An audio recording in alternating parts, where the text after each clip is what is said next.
திவ்ய வாசகனாகிய யோவானுக்கு வெளிப்படுத்தின விசேஷம். அதிகாரம் 1. சீக்கிரத்தில் சம்பவிக்க வேண்டியவைகளை தம்முடைய ஊழியக்காரருக்கு காண்பிக்கும் பொருட்டு தேவன் இயேசு கிறிஸ்துவுக்கு ஒப்புவித்ததும், இவர் தம்முடைய தூதனை அனுப்பி தம்முடைய ஊழியக்காரனாகிய யோவானுக்கு வெளிப்படுத்தினதுமான விசேஷம். இவன் தேவனுடைய வசனத்தை குறித்தும் இயேசு கிறிஸ்துவை பற்றிய சாட்சியை குறித்தும் தான் கண்ட யாவற்றையும் சாட்சியாக அறிவித்திருக்கிறான். இந்த தீர்க்க தரிசன வசனங்களை வாசிக்கிறவனும் கேட்கிறவர்களும் இதில் எழுதியிருக்கிறவைகளை கைக்கொள்கிறவர்களும் பாக்கியவான்கள். காலம் சமீபமாயிருக்கிறது. யோவான் ஆசியாவிலுள்ள 7 சபைகளுக்கும் எழுதுகிறதாவது: இருக்கிறவரும் இருந்தவரும் வருகிறவருமானவராலும் அவருடைய சிங்காசனத்திற்கு முன்பாக இருக்கிற 7 ஆவிகளாலும் உண்மையுள்ள சாட்சியும் மரித்தோரிலிருந்து முதற் பிறந்தவரும் பூமியின் ராஜாக்களுக்கு அதிபதியும் ஆகிய இயேசு கிறிஸ்துவினாலும் உங்களுக்கு கிருபையும் சமாதானமும் உண்டாவதாக. நம்மிடத்தில் அன்பு கூர்ந்து தமது இரத்தத்தினாலே நம்முடைய பாவங்களற நம்மை கழுவி தம்முடைய பிதாவாகிய தேவனுக்கு முன்பாக நம்மை ராஜாக்களும் ஆசாரியர்களும் ஆக்கின அவருக்கு மகிமையும் வல்லமையும் என்றென்றைக்கும் உண்டாயிருப்பதாக. ஆமேன். இதோ மேகங்களுடனே வருகிறார். கண்கள் யாவும் அவரை காணும். அவரை குத்தினவர்களும் அவரை காண்பார்கள். பூமியின் கோத்திரத்தார் எல்லாரும் அவரை பார்த்து புலம்புவார்கள். அப்படியே ஆகும். ஆமேன். இருக்கிறவரும் இருந்தவரும் வருகிறவரும் ஆகிய சர்வ வல்லமையுள்ள கர்த்தர், நான் அல்பாவும் ஒமேகாவும் ஆதியும் அந்தவுமாயிருக்கிறேன் என்று திருவுளம் பற்றுகிறார். உங்கள் சகோதரனும் இயேசு கிறிஸ்துவின் நிமித்தம் வருகிற உபத்திரவத்திற்கும் அவருடைய ராஜ்யத்திற்கும் அவருடைய பொறுமைக்கும் உங்கள் உடன் பங்காளனுமாயிருக்கிற யோவானாகிய நான் தேவ வசனத்தின் நிமித்தமும் இயேசு கிறிஸ்துவை பற்றிய சாட்சியின் நிமித்தமும் பத்மு என்னும் தீவிலே இருந்தேன். கர்த்தருடைய நாளில் ஆவிக்குள்ளானேன். அப்பொழுது எனக்கு பின்னாலே எக்கால சத்தம் போன்ற பெரிதான ஒரு சத்தத்தை கேட்டேன். அது, நான் அல்பாவும் ஒமேகாவும் முந்தினவரும் பிந்தினவருமாயிருக்கிறேன்.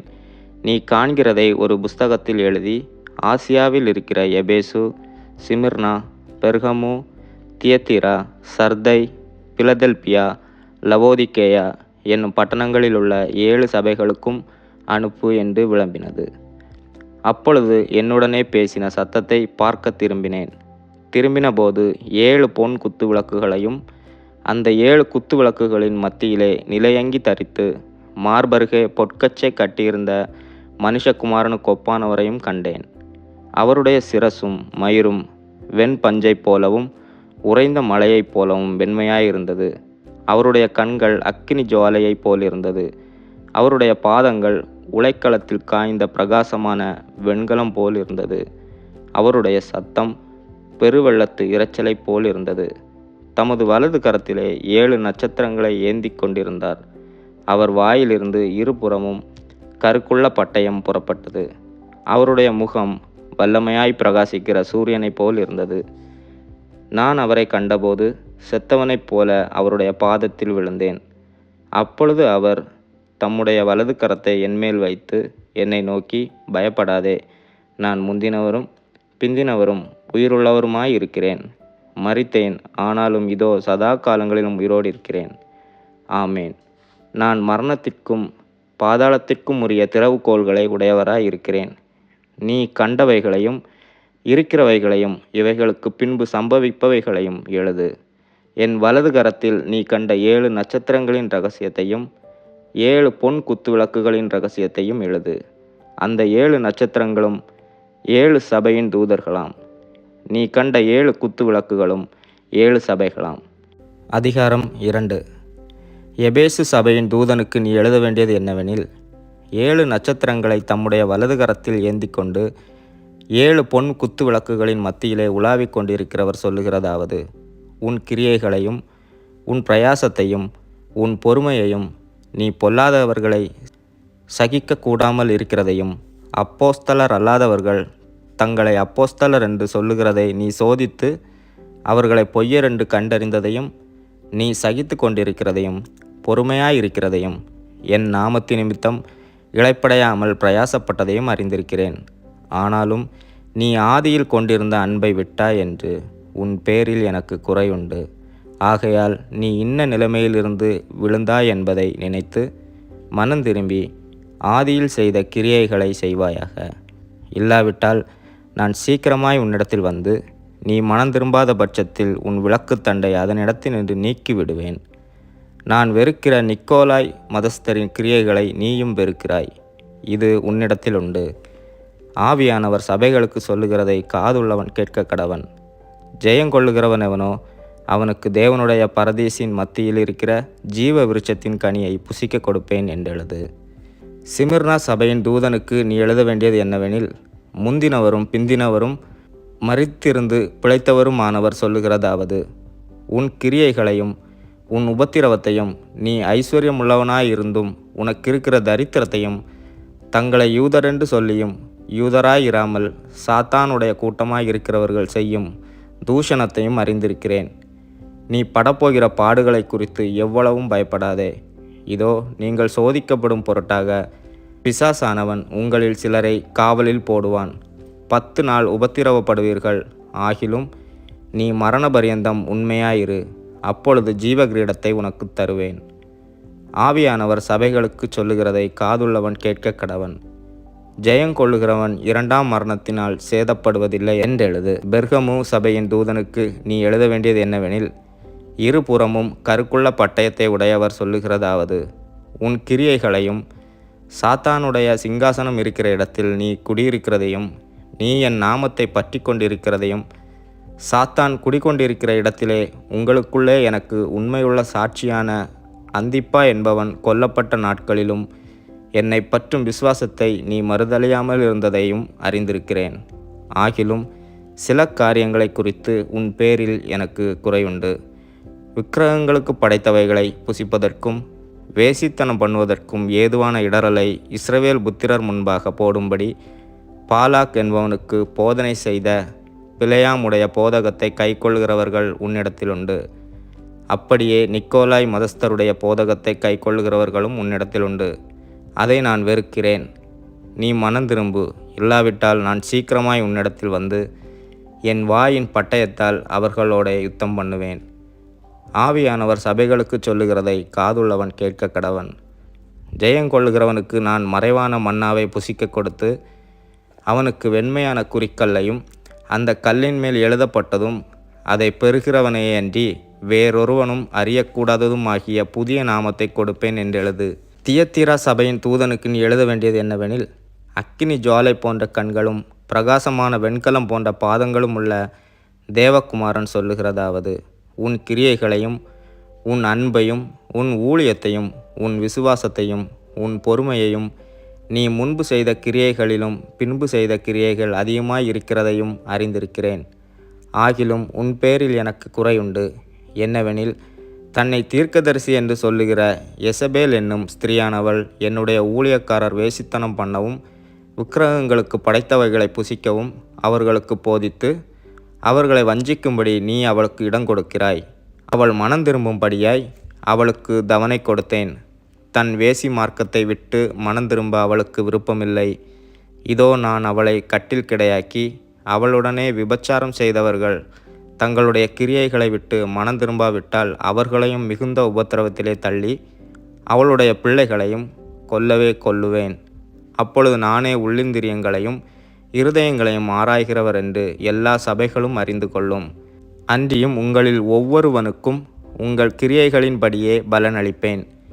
தியத்திராவிலே இந்த போதகத்தை பற்றி கொள்ளாமலும் சாத்தானுடைய ஆழங்கள் என்று அவர்கள் சொல்லுகிறார்களே, அந்த ஆழங்களை அறிந்து கொள்ளாமலும் இருக்கிற மற்றவர்களாகிய உங்களுக்கு நான் சொல்லுகிறதாவது, உங்கள் மேல் வேறொரு பாரத்தையும் சுமத்த மாட்டேன்.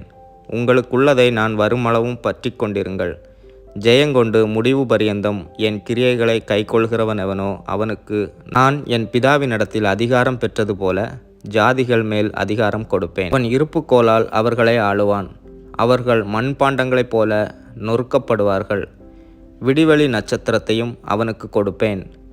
ஆவியானவர் சபைகளுக்கு சொல்லுகிறதை காதுள்ளவன் கேட்க கடவன் என்றெழுது. அதிகாரம் 3. சர்தை சபையின் தூதனுக்கு நீ எழுத வேண்டியது என்னவெனில், தேவனுடைய 7 ஆவிகளையும் 7 நட்சத்திரங்களையும் உடையவர் சொல்லுகிறதாவது, உன் கிரியைகளை அறிந்திருக்கிறேன். நீ உயிருள்ளவன் என்று பெயர் கொண்டிருந்தும் செத்தவனாய் இருக்கிறாய். நீ விழித்து கொண்டு சாகிறதற்கு ஏதுவாய் இருக்கிறவைகளை ஸ்திரப்படுத்து. உன் கிரியைகள் தேவனுக்கு முன் நிறைவுள்ளவைகளாக நான் காணவில்லை. ஆகையால் நீ கேட்டு பெற்றுக்கொண்ட வகையை நினைவு கூர்ந்து அதை கை கொண்டு மனந்திரும்பு. நீ விழித்திராவிட்டால் திருடனைப் போல் உன்மேல் வருவேன். நான் உன்மேல் வரும் வேளையை அறியாதிருப்பாய். ஆனாலும் தங்கள் வஸ்திரங்களை அசுசிப்படுத்தாத சில பேர் சர்தையிலும் உனக்குண்டு. அவர்கள் பாத்திரவான்கள் ஆனபடியால் வெண் வஸ்திரம் தரித்து என்னோடே கூட நடப்பார்கள். ஜெயங்கொள்ளுகிறவனவனோ அவனுக்கு வெண் வஸ்திரம் தரிப்பிக்கப்படும். ஜீவ புஸ்தகத்திலிருந்து அவனுடைய நாமத்தை நான் கிறுக்கி போடாமல் என் பிதா முன்பாகவும் அவருடைய தூதர் முன்பாகவும் அவன் நாமத்தை அறிக்கையிடுவேன். ஆவியானவர் சபைகளுக்கு சொல்லுகிறதை காதுள்ளவன் கேட்க கடவன் என்றெழுது. பிலதெல்பிய சபையின் தூதனுக்கு நீ எழுத வேண்டியது என்னவெனில், பரிசுத்தமுள்ளவரும் சத்தியமுள்ளவரும் தாவீதின் திறவுகோலை உடையவரும் ஒருவரும் பூட்டக்கூடாதபடிக்கு திறக்கிறவரும் ஒருவரும் திறக்கக்கூடாதபடிக்கு பூட்டுகிறவருமாய் இருக்கிறவர் சொல்லுகிறதாவது, உன் கிரியைகளை அறிந்திருக்கிறேன். உனக்கு கொஞ்சம் பலன் இருந்தும் நீ என் நாமத்தை மறுதலியாமல் என் வசனத்தை கைக்கொண்டபடியினாலே இதோ திறந்த வாசலை உனக்கு முன்பாக வைத்திருக்கிறேன்.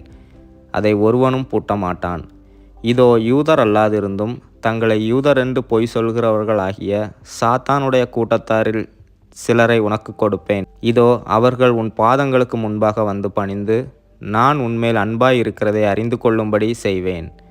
என் பொறுமையை குறித்து சொல்லிய வசனத்தை நீ காத்து கொண்டபடியினால் பூமியில் குடியிருக்கிறவர்களை சோதிக்கும்படியாக பூச்சக்கரத்தின் மேலெங்கும் வரப்போகிற சோதனை காலத்திற்கு தப்பும்படி நானும் உன்னை காப்பேன். இதோ சீக்கிரமாய் வருகிறேன். ஒருவனும் உன் கிரீடத்தை எடுத்துக்கொள்ளாதபடிக்கு உனக்குள்ளதை பற்றி கொண்டிரு. ஜெயங்கொள்ளுகிறவனவனோ அவனை என் தேவனுடைய ஆலயத்திலே தூணாக்குவேன்.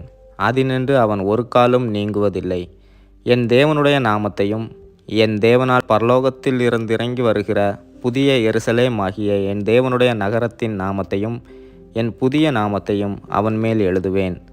ஆவியானவர் சபைகளுக்கு சொல்லுகிறதை காதுள்ளவன் கேட்க கடவன் என்றெழுது. லவோதிக்கேயா சபையின் தூதனுக்கு நீ எழுத வேண்டியது என்னவெனில், உண்மையும் சத்தியமும் உள்ள சாட்சியும் தேவனுடைய சிருஷ்டிக்கு ஆதியுமாய் இருக்கிற ஆமேன் என்பவர் சொல்லுகிறதாவது, உன் கிரியைகளை அறிந்திருக்கிறேன். நீ குளிரும் அல்ல அனலும் அல்ல. நீ குளிராயாவது அனலாயாவது இருந்தால் நலமாயிருக்கும். இப்படி நீ குளிருமின்றி அனலுமின்றி வெதுவெதுப்பாய் இருக்கிறபடியினால் உன்னை என் வாயினின்று வாந்தி பண்ணி போடுவேன். நீ நிர்பாக்கியமுள்ளவனும் பரிதபிக்கப்படத்தக்கவனும் தரித்திரனும் குருடனும் நிர்வாணியுமாயிருக்கிறதை அறியாமல் நான் ஐஸ்வர்யவான் என்றும் திரவிய சம்பன்னன் என்றும் எனக்கு ஒரு குறைவும் இல்லை என்றும் சொல்லுகிறபடியால் நான் நீ ஐஸ்வர்யவானாகும்படிக்கு நெருப்பிலே புடமிடப்பட்ட பொன்னையும் உன் நிர்வாணமாகிய அவலட்சணம் தோன்றாதபடிக்கு நீ உடுத்திக் கொள்வதற்கு வெண் வஸ்திரங்களையும் என்னிடத்திலே வாங்கிக் கொள்ளவும் நீ பார்வையடையும்படிக்கு உன் கண்களுக்கு கலிக்கம் போடவும் வேண்டுமென்று உனக்கு ஆலோசனை சொல்லுகிறேன். நான் நேசிக்கிறவர்கள் எவர்களோ அவர்களை கடிந்து கொண்டு சிட்சிக்கிறேன். ஆகையால் நீ ஜாக்கிரதையாய் இருந்து மனந்திரும்பு. இதோ வாசற்படியிலே நின்று தட்டுகிறேன். ஒருவன் என் சத்தத்தை கேட்டு கதவை திறந்தால் அவனிடத்தில் நான் பிரவேசித்து அவனோடே போஜனம் பண்ணுவேன், அவனும் என்னோடே போஜனம் பண்ணுவான். நான் ஜெயங்கொண்டு என் பிதாவினுடைய சிங்காசனத்திலே அவரோடே கூட உட்கார்ந்தது போல ஜெயங்கொள்ளுகிறவனவனோ அவனும் என்னுடைய சிங்காசனத்தில் என்னோடே கூட உட்காரும்படிக்கு அருள் செய்வேன். ஆவியானவர் சபைகளுக்கு சொல்லுகிறதை காதுள்ளவன் கேட்க கடவன் என்றெழுது என்றார். அதிகாரம் 4. இவைகளுக்கு பின்பு இதோ பரலோகத்தில் திறக்கப்பட்டிருந்த ஒரு வாசலை கண்டேன். முன்னே எக்கால சத்தம் போல என்னுடனே பேச நான் கேட்டிருந்த சத்தமானது, இங்கே ஏறி வா, இவைகளுக்கு பின்பு சம்பவிக்க வேண்டியவைகளை உனக்கு காண்பிப்பேன் என்று விளம்பினது. உடனே ஆவிக்குள்ளானேன். அப்பொழுது இதோ வானத்தில் ஒரு சிங்காசனம் வைக்கப்பட்டிருந்தது. அந்த சிங்காசனத்தின் மேல் ஒருவர் வீற்றிருந்தவர் பார்வைக்கு வச்சிரக்கல்லுக்கும் பதுமராகத்துக்கும் ஒப்பாயிருந்தார். அந்த சிங்காசனத்தை சுற்றி ஒரு வானவில் இருந்தது. அது பார்வைக்கு மரகதம் போல் தோன்றிற்று. அந்த சிங்காசனத்தை சூழ 24 சிங்காசனங்கள் இருந்தன. 24 மூப்பர்கள் வெண் வஸ்திரம் தரித்து தங்கள் சிரசுகளில் பொன்முடி சூடி அந்த சிங்காசனங்களின் மேல் உட்கார்ந்திருக்க கண்டேன். அந்த சிங்காசனத்திலிருந்து மின்னல்களும் இடி முழக்கங்களும் சத்தங்களும் புறப்பட்டன. தேவனுடைய 7 ஆவிகளாகிய 7 அக்கினி தீபங்கள் சிங்காசனத்திற்கு முன்பாக எரிந்து கொண்டிருந்தன. அந்த சிங்காசனத்திற்கு முன்பாக பளிங்கு கொப்பான கண்ணாடி கடல் இருந்தது. அந்த சிங்காசனத்தின் மத்தியிலும் அந்த சிங்காசனத்தை சுற்றிலும் 4 ஜீவன்கள் இருந்தன. அவைகள் முன்புறத்திலும் பின்புறத்திலும் கண்களால் நிறைந்திருந்தன.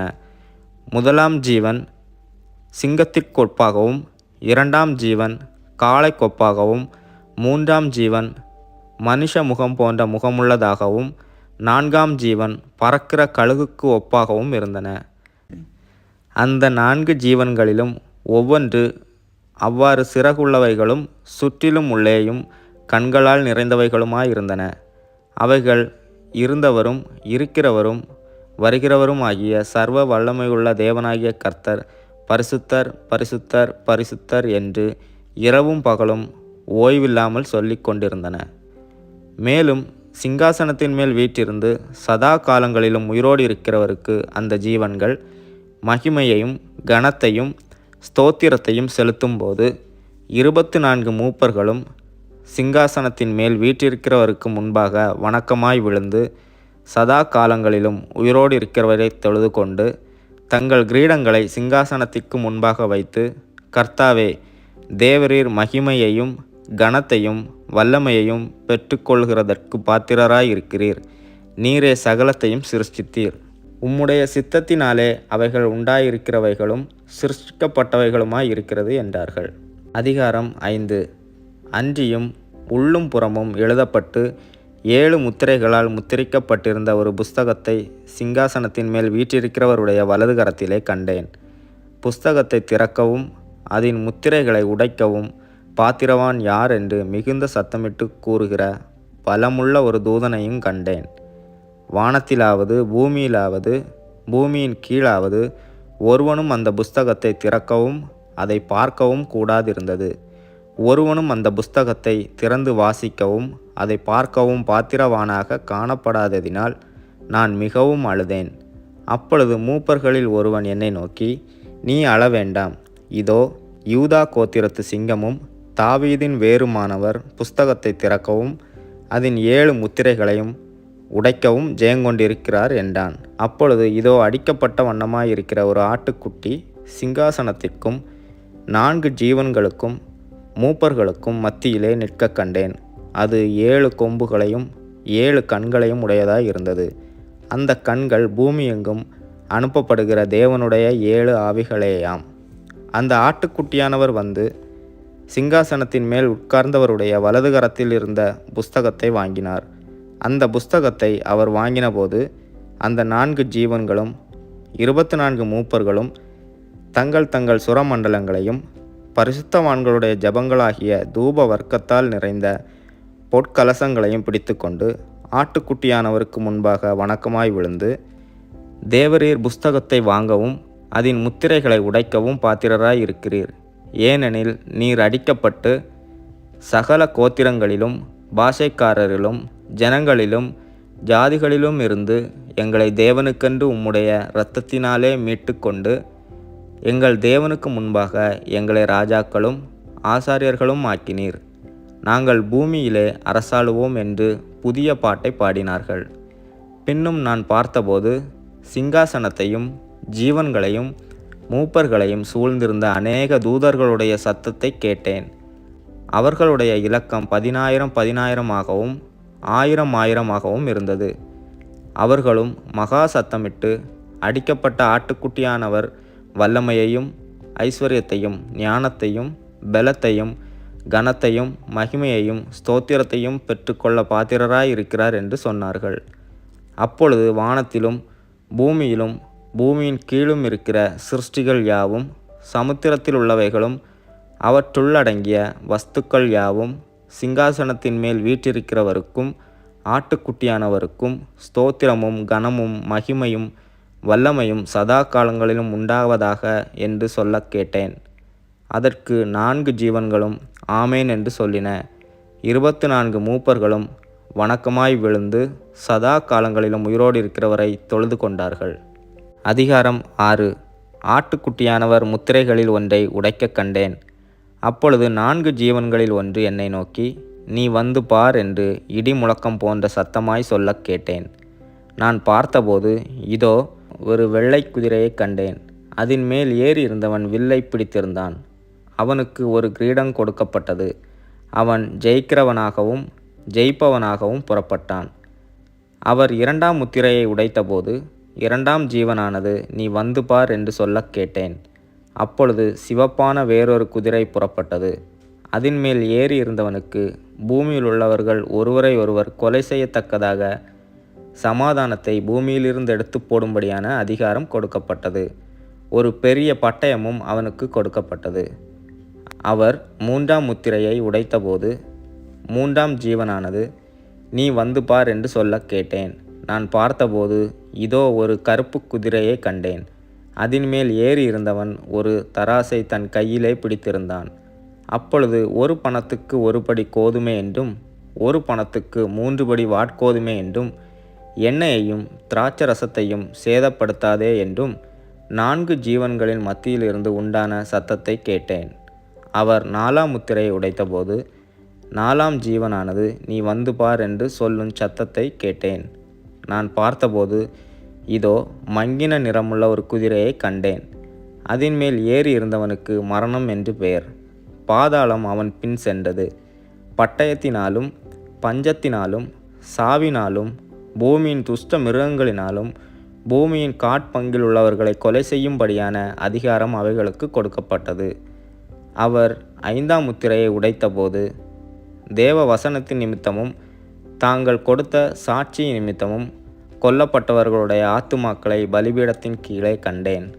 அவர்கள், பரிசுத்தமும் சத்தியமும் உள்ள ஆண்டவரே, தேவரீர் பூமியின் மேல் குடியிருக்கிறவர்களிடத்தில் எங்கள் இரத்தத்தை குறித்து எதுவரைக்கும் நியாயம் தீர்ப்பு செய்யாமலும் பழிவாங்காமலும் இருப்பீர் என்று மகா சத்தமிட்டு கூப்பிட்டார்கள்.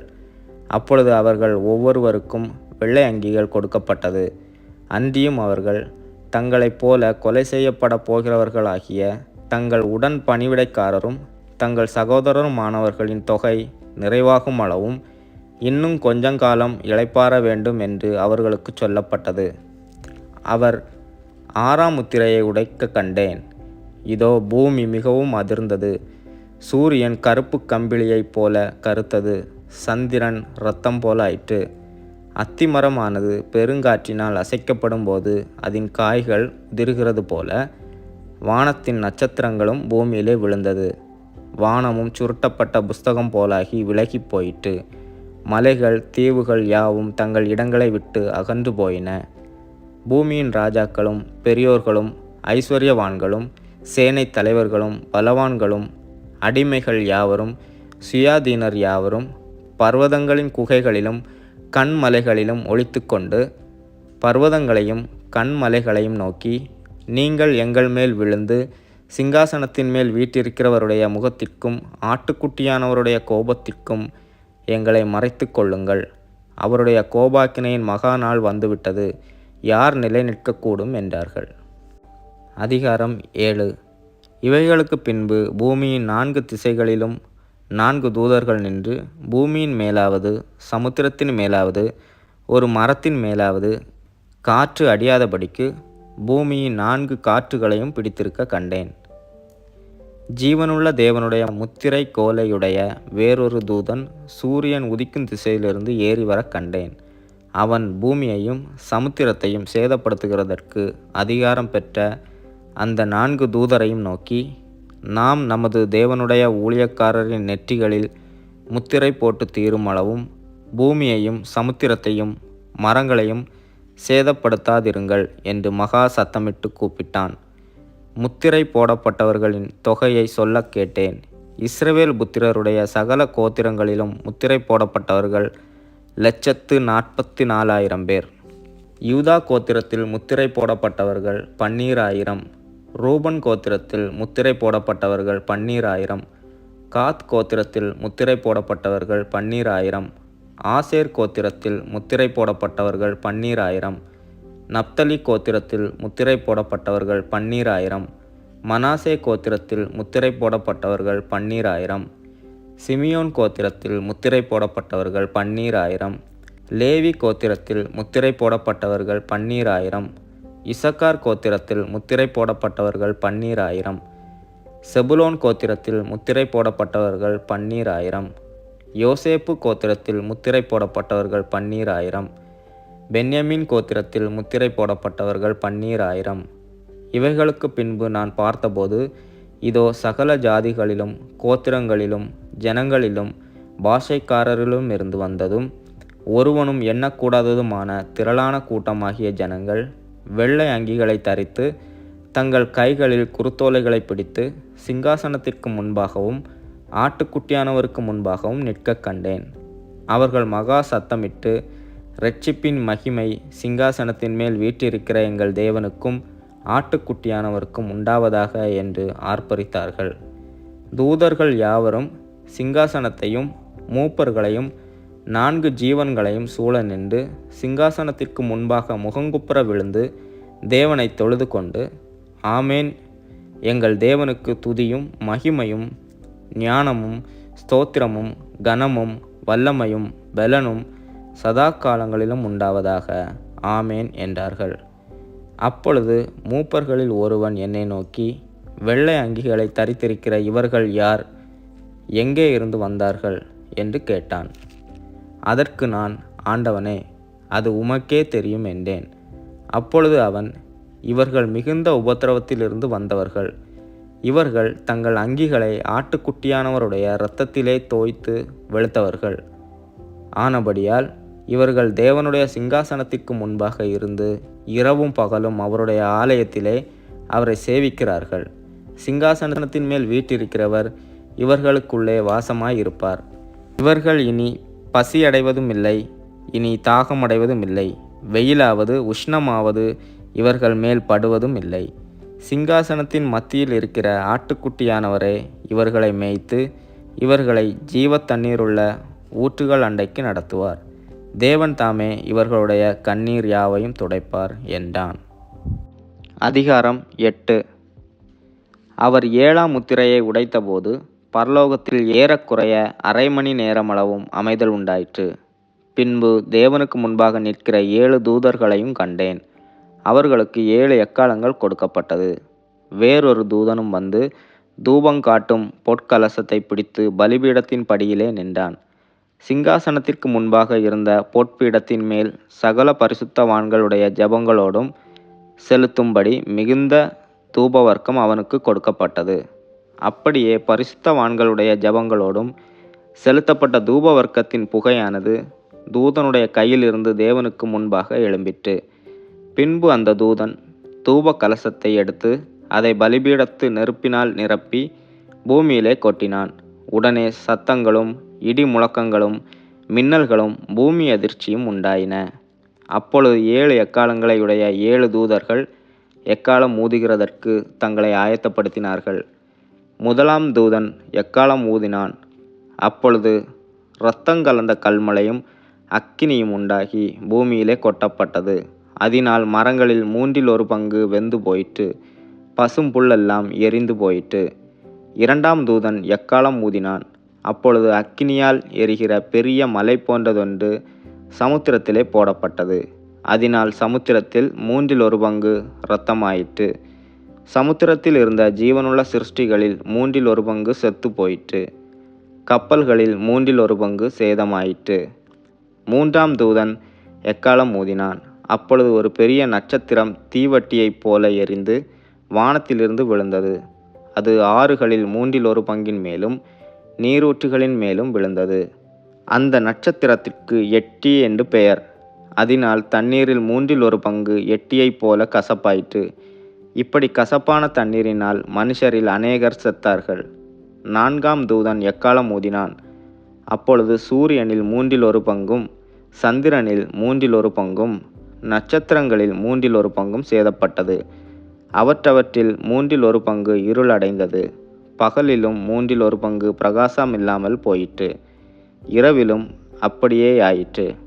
பின்பு ஒரு தூதன் வானத்தின் மத்தியிலே பறந்து வரக் கண்டேன். அவன் மகா சத்தமிட்டு, இனி எக்காளம் ஊதப்போகிற மற்ற 3 தூதருடைய எக்காள சத்தங்களினால் பூமியில் குடியிருக்கிறவர்களுக்கு ஐயோ, ஐயோ, ஐயோ என்று சொல்லக் கேட்டேன். அதிகாரம் 9. 5ஆம் தூதன் எக்காளம் ஊதினான். அப்பொழுது வானத்திலிருந்து பூமியின் மேல் விழுந்த ஒரு நட்சத்திரத்தை கண்டேன். அவனுக்கு பாதாள குழியின் திறவுகோல் கொடுக்கப்பட்டது. அவன் பாதாள குழியை திறந்தான். உடனே பெருஞ்சூளையின் புகையைப் போல அந்த குழியிலிருந்து புகை எழும்பிற்று. அந்த குழியின் புகையினால் சூரியனும் ஆகாயமும் அந்தகாரப்பட்டது. அந்த புகையிலிருந்து வெட்டுக்கிளிகள் புறப்பட்டு பூமியின் மேல் வந்தது. அவைகளுக்கு பூமியில் உள்ள தேள்களின் வல்லமைக்கொப்பான வல்லமை கொடுக்கப்பட்டது. பூமியின் புல்லையும் பசுமையான எந்த பூண்டையும் எந்த மரத்தையும் சேதப்படுத்தாமல் தங்கள் நெற்றிகளில் தேவனுடைய முத்திரையை தரித்திராத மனுஷரை மாத்திரம் சேதப்படுத்த அவைகளுக்கு உத்தரவு கொடுக்கப்பட்டது. மேலும் அவர்களை கொலை செய்யும்படிக்கு அவைகளுக்கு உத்தரவு கொடுக்கப்படாமல் 5 மாதமளவும் அவர்களை வேதனைப்படுத்தும்படிக்கு உத்தரவு கொடுக்கப்பட்டது. அவைகள் செய்யும் வேதனை தேளானது மனுஷரை கொட்டும்போது உண்டாகும் வேதனையைப் போல் இருக்கும். அந்நாட்களில் மனுஷர்கள் சாவை தேடியும் அதை காணாதிருப்பார்கள். சாக வேண்டும் என்று ஆசைப்படுவார்கள். சாவோ அவர்களுக்கு விலகி ஓடிப்போம். அந்த வெட்டுக்கிளிகளின் உருவம் யுத்தத்திற்கு ஆயத்தம் பண்ணப்பட்ட குதிரைகளுக்கு ஒப்பாய் இருந்தது. அவைகளுடைய தலைகளின் மேல் பொன்மயமான கிரீடம் போன்றவைகள் இருந்தன. அவைகளின் முகங்கள் மனுஷருடைய முகங்கள் போல் இருந்தன. அவைகளுடைய கூந்தல் ஸ்திரீகளுடைய கூந்தல் போல் இருந்தது.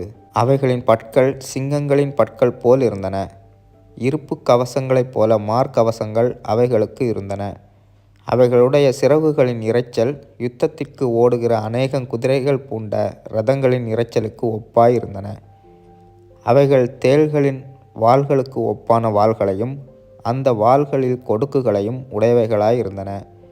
அவைகள் 5 மாதமளவும் மனுஷரை சேதப்படுத்துவதற்கு அதிகாரம் உடையவைகளாய் இருந்தன. அவைகளுக்கு ஒரு ராஜன் உண்டு. அவன் பாதாளத்தின் தூதன். எபிரேயு பாஷையிலே அபத்தோன் என்றும் கிரேக்கு பாஷையிலே அப்பல்லியோன் என்றும் அவனுக்கு பெயர். முதலாம் ஆபத்து கடந்து போயிற்று. இவைகளுக்கு பின்பு இன்னும் 2 ஆபத்துகள் இதோ வருகிறது. 6ஆம் தூதன் எக்காளம் ஊதினான். அப்பொழுது தேவனுக்கு முன்பாக இருந்த பொற்பீடத்தின் 4 கொம்புகளிலும் இருந்து ஒரு சத்தம் தோன்றி எக்காலத்தை பிடித்திருந்த 6ஆம் தூதனை நோக்கி, ஐபிராத் என்னும் பெரிய நதியண்டையிலே கட்டப்பட்டிருக்கிற 4 தூதர்களையும் அவிழ்த்துவிடு என்று சொல்ல கேட்டேன்.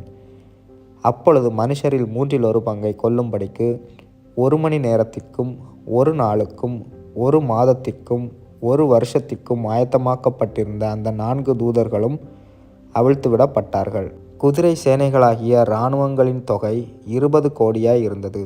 அவைகளின் தொகையை சொல்ல கேட்டேன். குதிரைகளையும் அவைகளின் மேல் ஏறி இருந்தவர்களையும் நான் தரிசனத்தில் கண்டவிதமாவது, அவர்கள் அக்கினி நிறமும் நீல நிறமும் கந்தக நிறமுமான மார்க்கவசங்களையுடையவர்களாய் இருந்தார்கள். குதிரைகளுடைய தலைகள் சிங்கங்களின் தலைகளைப் போல் இருந்தன. அவைகளுடைய வாய்களில் இருந்து அக்கினியும் புகையும் கந்தகமும் புறப்பட்டன. அவைகளுடைய வாய்களில் இருந்து புறப்பட்ட அக்கினி புகை கந்தகம் என்னும் இம்மூன்றினாலும் மனுஷரில் 1/3 பங்கு கொல்லப்பட்டார்கள். அந்த குதிரைகளின் வல்லமை அவைகளுடைய வாயிலேயும் வாள்களிலேயும் இருக்கிறது. அவைகளுடைய வாள்கள் பாம்புகளுக்கு ஒப்பானவைகளாயும் தலைகள் உள்ளவைகளுமாய் இருக்கிறது. அவைகளாலே சேதப்படுத்துகிறது. அப்படி இருந்தும் அந்த வாதைகளால் கொல்லப்படாத மற்ற மனுஷர்கள் பேய்களையும் பொன் வெள்ளி செம்பு கல்மரம் என்பவைகளால் செய்யப்பட்டவைகளாயும் காணவும் கேட்கவும் நடக்கவும் மாட்டாதவைகளுமாயிருக்கிற விக்கிரகங்களையும் வணங்காதபடிக்கு தங்கள் கைகளின் கிரியைகளை விட்டு மனம் திரும்பவும் இல்லை. தங்கள் கொலை பாதகங்களையும் தங்கள் சூனியங்களையும் தங்கள் வேசித்தனங்களையும் தங்கள் களவுகளையும் விட்டு மனம் திரும்பவும் இல்லை. அதிகாரம் 10. பின்பு பலமுள்ள வேறொரு தூதன் வானத்திலிருந்து இறங்கி வர கண்டேன். மேகம் அவனை சூழ்ந்திருந்தது. அவனுடைய சிரசின் மேல் வானவில் இருந்தது. அவனுடைய முகம் சூரியனைப் போலவும் அவனுடைய கால்கள் அக்கினி ஸ்தம்பங்களைப் போலவும் இருந்தது. திறக்கப்பட்ட ஒரு சிறு புஸ்தகம் அவன் கையில் இருந்தது.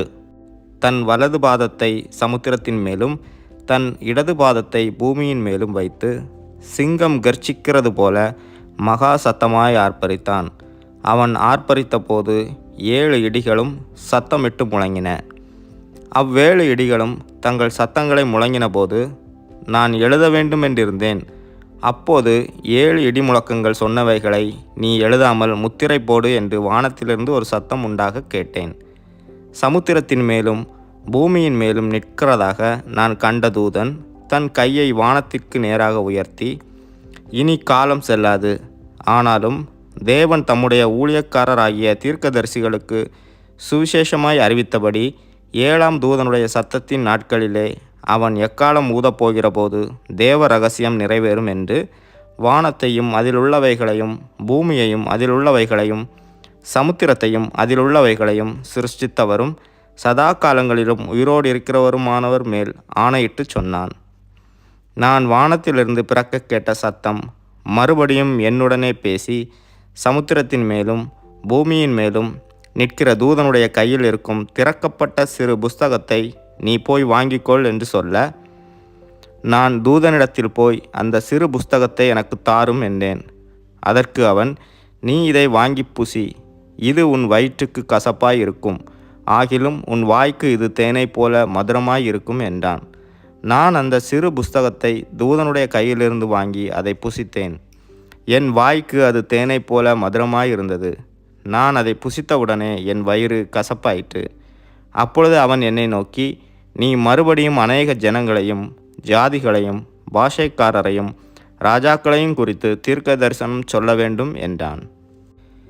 அதிகாரம் 11.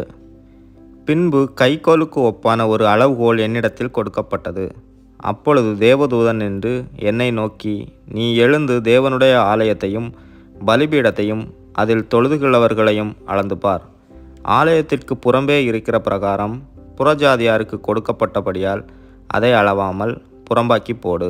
பரிசுத்த நகரத்தை அவர்கள் 42 மாதமளவும் மிதிப்பார்கள். என்னுடைய 2 சாட்சிகளும் இரட்டு வஸ்திரம் உடுத்தி கொண்டிருக்கிறவர்களாய் 1260 நாளளவும் தீர்க்க தரிசனம் சொல்லும்படி அவர்களுக்கு அதிகாரம் கொடுப்பேன். பூலோகத்தின் ஆண்டவருக்கு முன்பாக நிற்கிற 2 ஒலிவ மரங்களும் 2 விளக்குத் தண்டுகளும் இவர்களே. ஒருவன் அவர்களை சேதப்படுத்த மனதாய் இருந்தால் அவர்களுடைய வாயிலிருந்து அக்கினி புறப்பட்டு அவர்களுடைய சத்துருக்களை பட்சிக்கும். அவர்களை சேதப்படுத்த மனதாய் இருக்கிறவன் எவனோ அவன் அப்படியே கொல்லப்பட வேண்டும். அவர்கள் தீர்க்க தரிசனம் சொல்லி வருகிற நாட்களிலே மழை பெய்யாதபடிக்கு வானத்தை அடைக்க அவர்களுக்கு அதிகாரம் உண்டு. அவர்கள் தண்ணீர்களை இரத்தமாக மாற்றவும் தங்களுக்கு வேண்டும் போதெல்லாம் பூமியை சகலவித வாதைகளாலும் பாதிக்கவும் அவர்களுக்கு அதிகாரம் உண்டு. அவர்கள் தங்கள் சாட்சியை சொல்லி முடித்திருக்கும் போது பாதாளத்திலிருந்து எரிகிற மிருகம் அவர்களோட யுத்தம் பண்ணி அவர்களை ஜெயித்து அவர்களை கொன்று போடும். அவர்களுடைய உடல்கள் மகா நகரத்தின் விசாலமான வீதியிலே கிடக்கும். அந்த நகரம் சோதோம் என்றும் எகிப்து என்றும் ஞானார்த்தமாய் சொல்லப்படும். அதிலே நம்முடைய கர்த்தரும் சிலுவையிலே அறையப்பட்டார். ஜனங்களிலும் கோத்திரங்களிலும் பாஷைக்காரரிலும் ஜாதிகளிலும் உள்ளவர்கள் அவர்களுடைய உடல்களை 3½ நாள் வரைக்கும் பார்ப்பார்கள். அவர்களுடைய உடல்களை கல்லறைகளில் வைக்கப்பட்டார்கள். அவ்விரண்டு தீர்க்கதரிசிகளும் பூமியின் குடிகளை வேதனைப்படுத்தினபடியால் அவர்கள் நிமித்தம் பூமியில் குடியிருக்கிறவர்கள் சந்தோஷப்பட்டு களி கூர்ந்து ஒருவருக்கொருவர் வெகுமதிகளை அனுப்புவார்கள். 3½ நாளைக்கு பின்பு தேவனிடத்திலிருந்து ஜீவ ஆவி அவர்களுக்குள் பிரவேசித்தது. அப்பொழுது அவர்கள் காலூன்றி நின்றார்கள். அவர்களை பார்த்தவர்களுக்கு மிகுந்த பயம் உண்டாயிற்று. இங்கே ஏறி வாருங்கள் என்று வானத்திலிருந்து தங்களுக்கு உண்டான பெரிய சத்தத்தை அவர்கள் கேட்டு மேகத்தில் ஏறி வானத்திற்கு போனார்கள். அவர்களுடைய சத்துருக்கள் அவர்களை பார்த்தார்கள். அந்நேரத்திலே பூமி மிகவும் அதிர்ந்தது. உடனே அந்த நகரத்தில் 10 பங்கு இடிந்து விழுந்தது. மனுஷரில் 7000 பேர் பூமி எதிர்ச்சியினால் அழிந்தார்கள். மீதியானவர்கள் பயமடைந்து பரலோகத்தின் தேவனை மகிமைப்படுத்தினார்கள். 2ஆம் ஆபத்து கடந்து போயிற்று. இதோ 3ஆம் ஆபத்து சீக்கிரமாய் வருகிறது. 7ஆம் தூதன் எக்காலம் ஊதினான். அப்பொழுது உலகத்தின் ராஜ்யங்கள் நம்முடைய கர்த்தருக்கும் அவருடைய கிறிஸ்துவுக்கும் உரிய ராஜ்யங்கள் ஆயின. அவர் சதா காலங்களிலும் ராஜ்யபாரம் பண்ணுவார் என்னும் கம்பீர சத்தங்கள் வானத்தில் உண்டாயின. அப்பொழுது தேவனுக்கு முன்பாக தங்கள் சிங்காசனங்கள் மேல் உட்கார்ந்திருந்த 24 மூப்பர்களும் முகங்குப்புற விழுந்து, இருக்கிறவரும் இருந்தவரும் வருகிறவரும் ஆகிய சர்வ வல்லமையுள்ள கர்த்தராகிய தேவனே, உம்மை ஸ்தோத்தரிக்கிறோம். தேவரீர் உமது மகா வல்லமையை கொண்டு ராஜ்யபாரம் பண்ணுகிறீர்.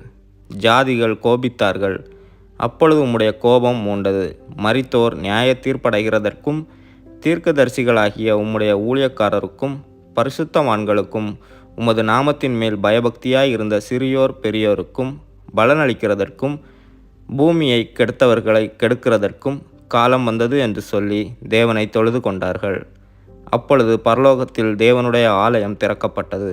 அவருடைய ஆலயத்திலே அவருடைய உடன்படிக்கையின் பெட்டி காணப்பட்டது.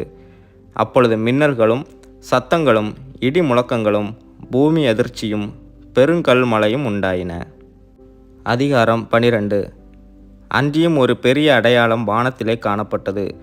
ஒரு ஸ்திரீ சூரியனை அணிந்திருந்தாள். அவள் பாதங்களின் கீழே சந்திரனும் அவள் சிரசின் மேல் 12 நட்சத்திரங்கள் உள்ள கிரீடமும் இருந்தன.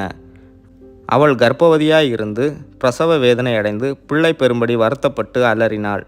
அப்பொழுது வேறொரு அடையாளம் வானத்திலே காணப்பட்டது.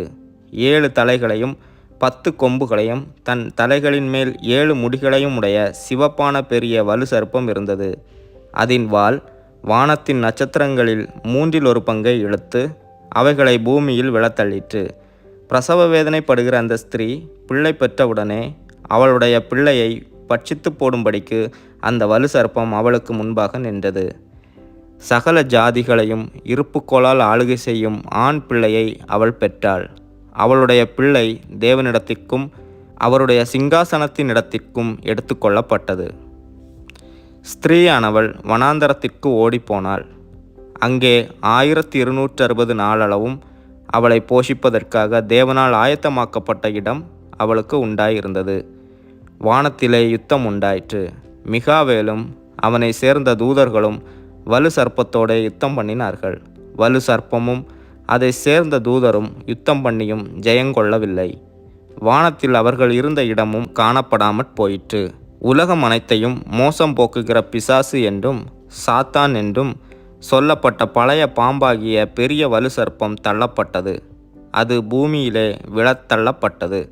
அதனோடே கூட அதை சேர்ந்த தூதரும் தள்ளப்பட்டார்கள். அப்பொழுது வானத்திலே ஒரு பெரிய சத்தம் உண்டாகி, இப்பொழுது இரட்சிப்பும் வல்லமையும் நமது தேவனுடைய ராஜ்யமும் அவருடைய கிறிஸ்துவின் அதிகாரமும் உண்டாயிருக்கிறது.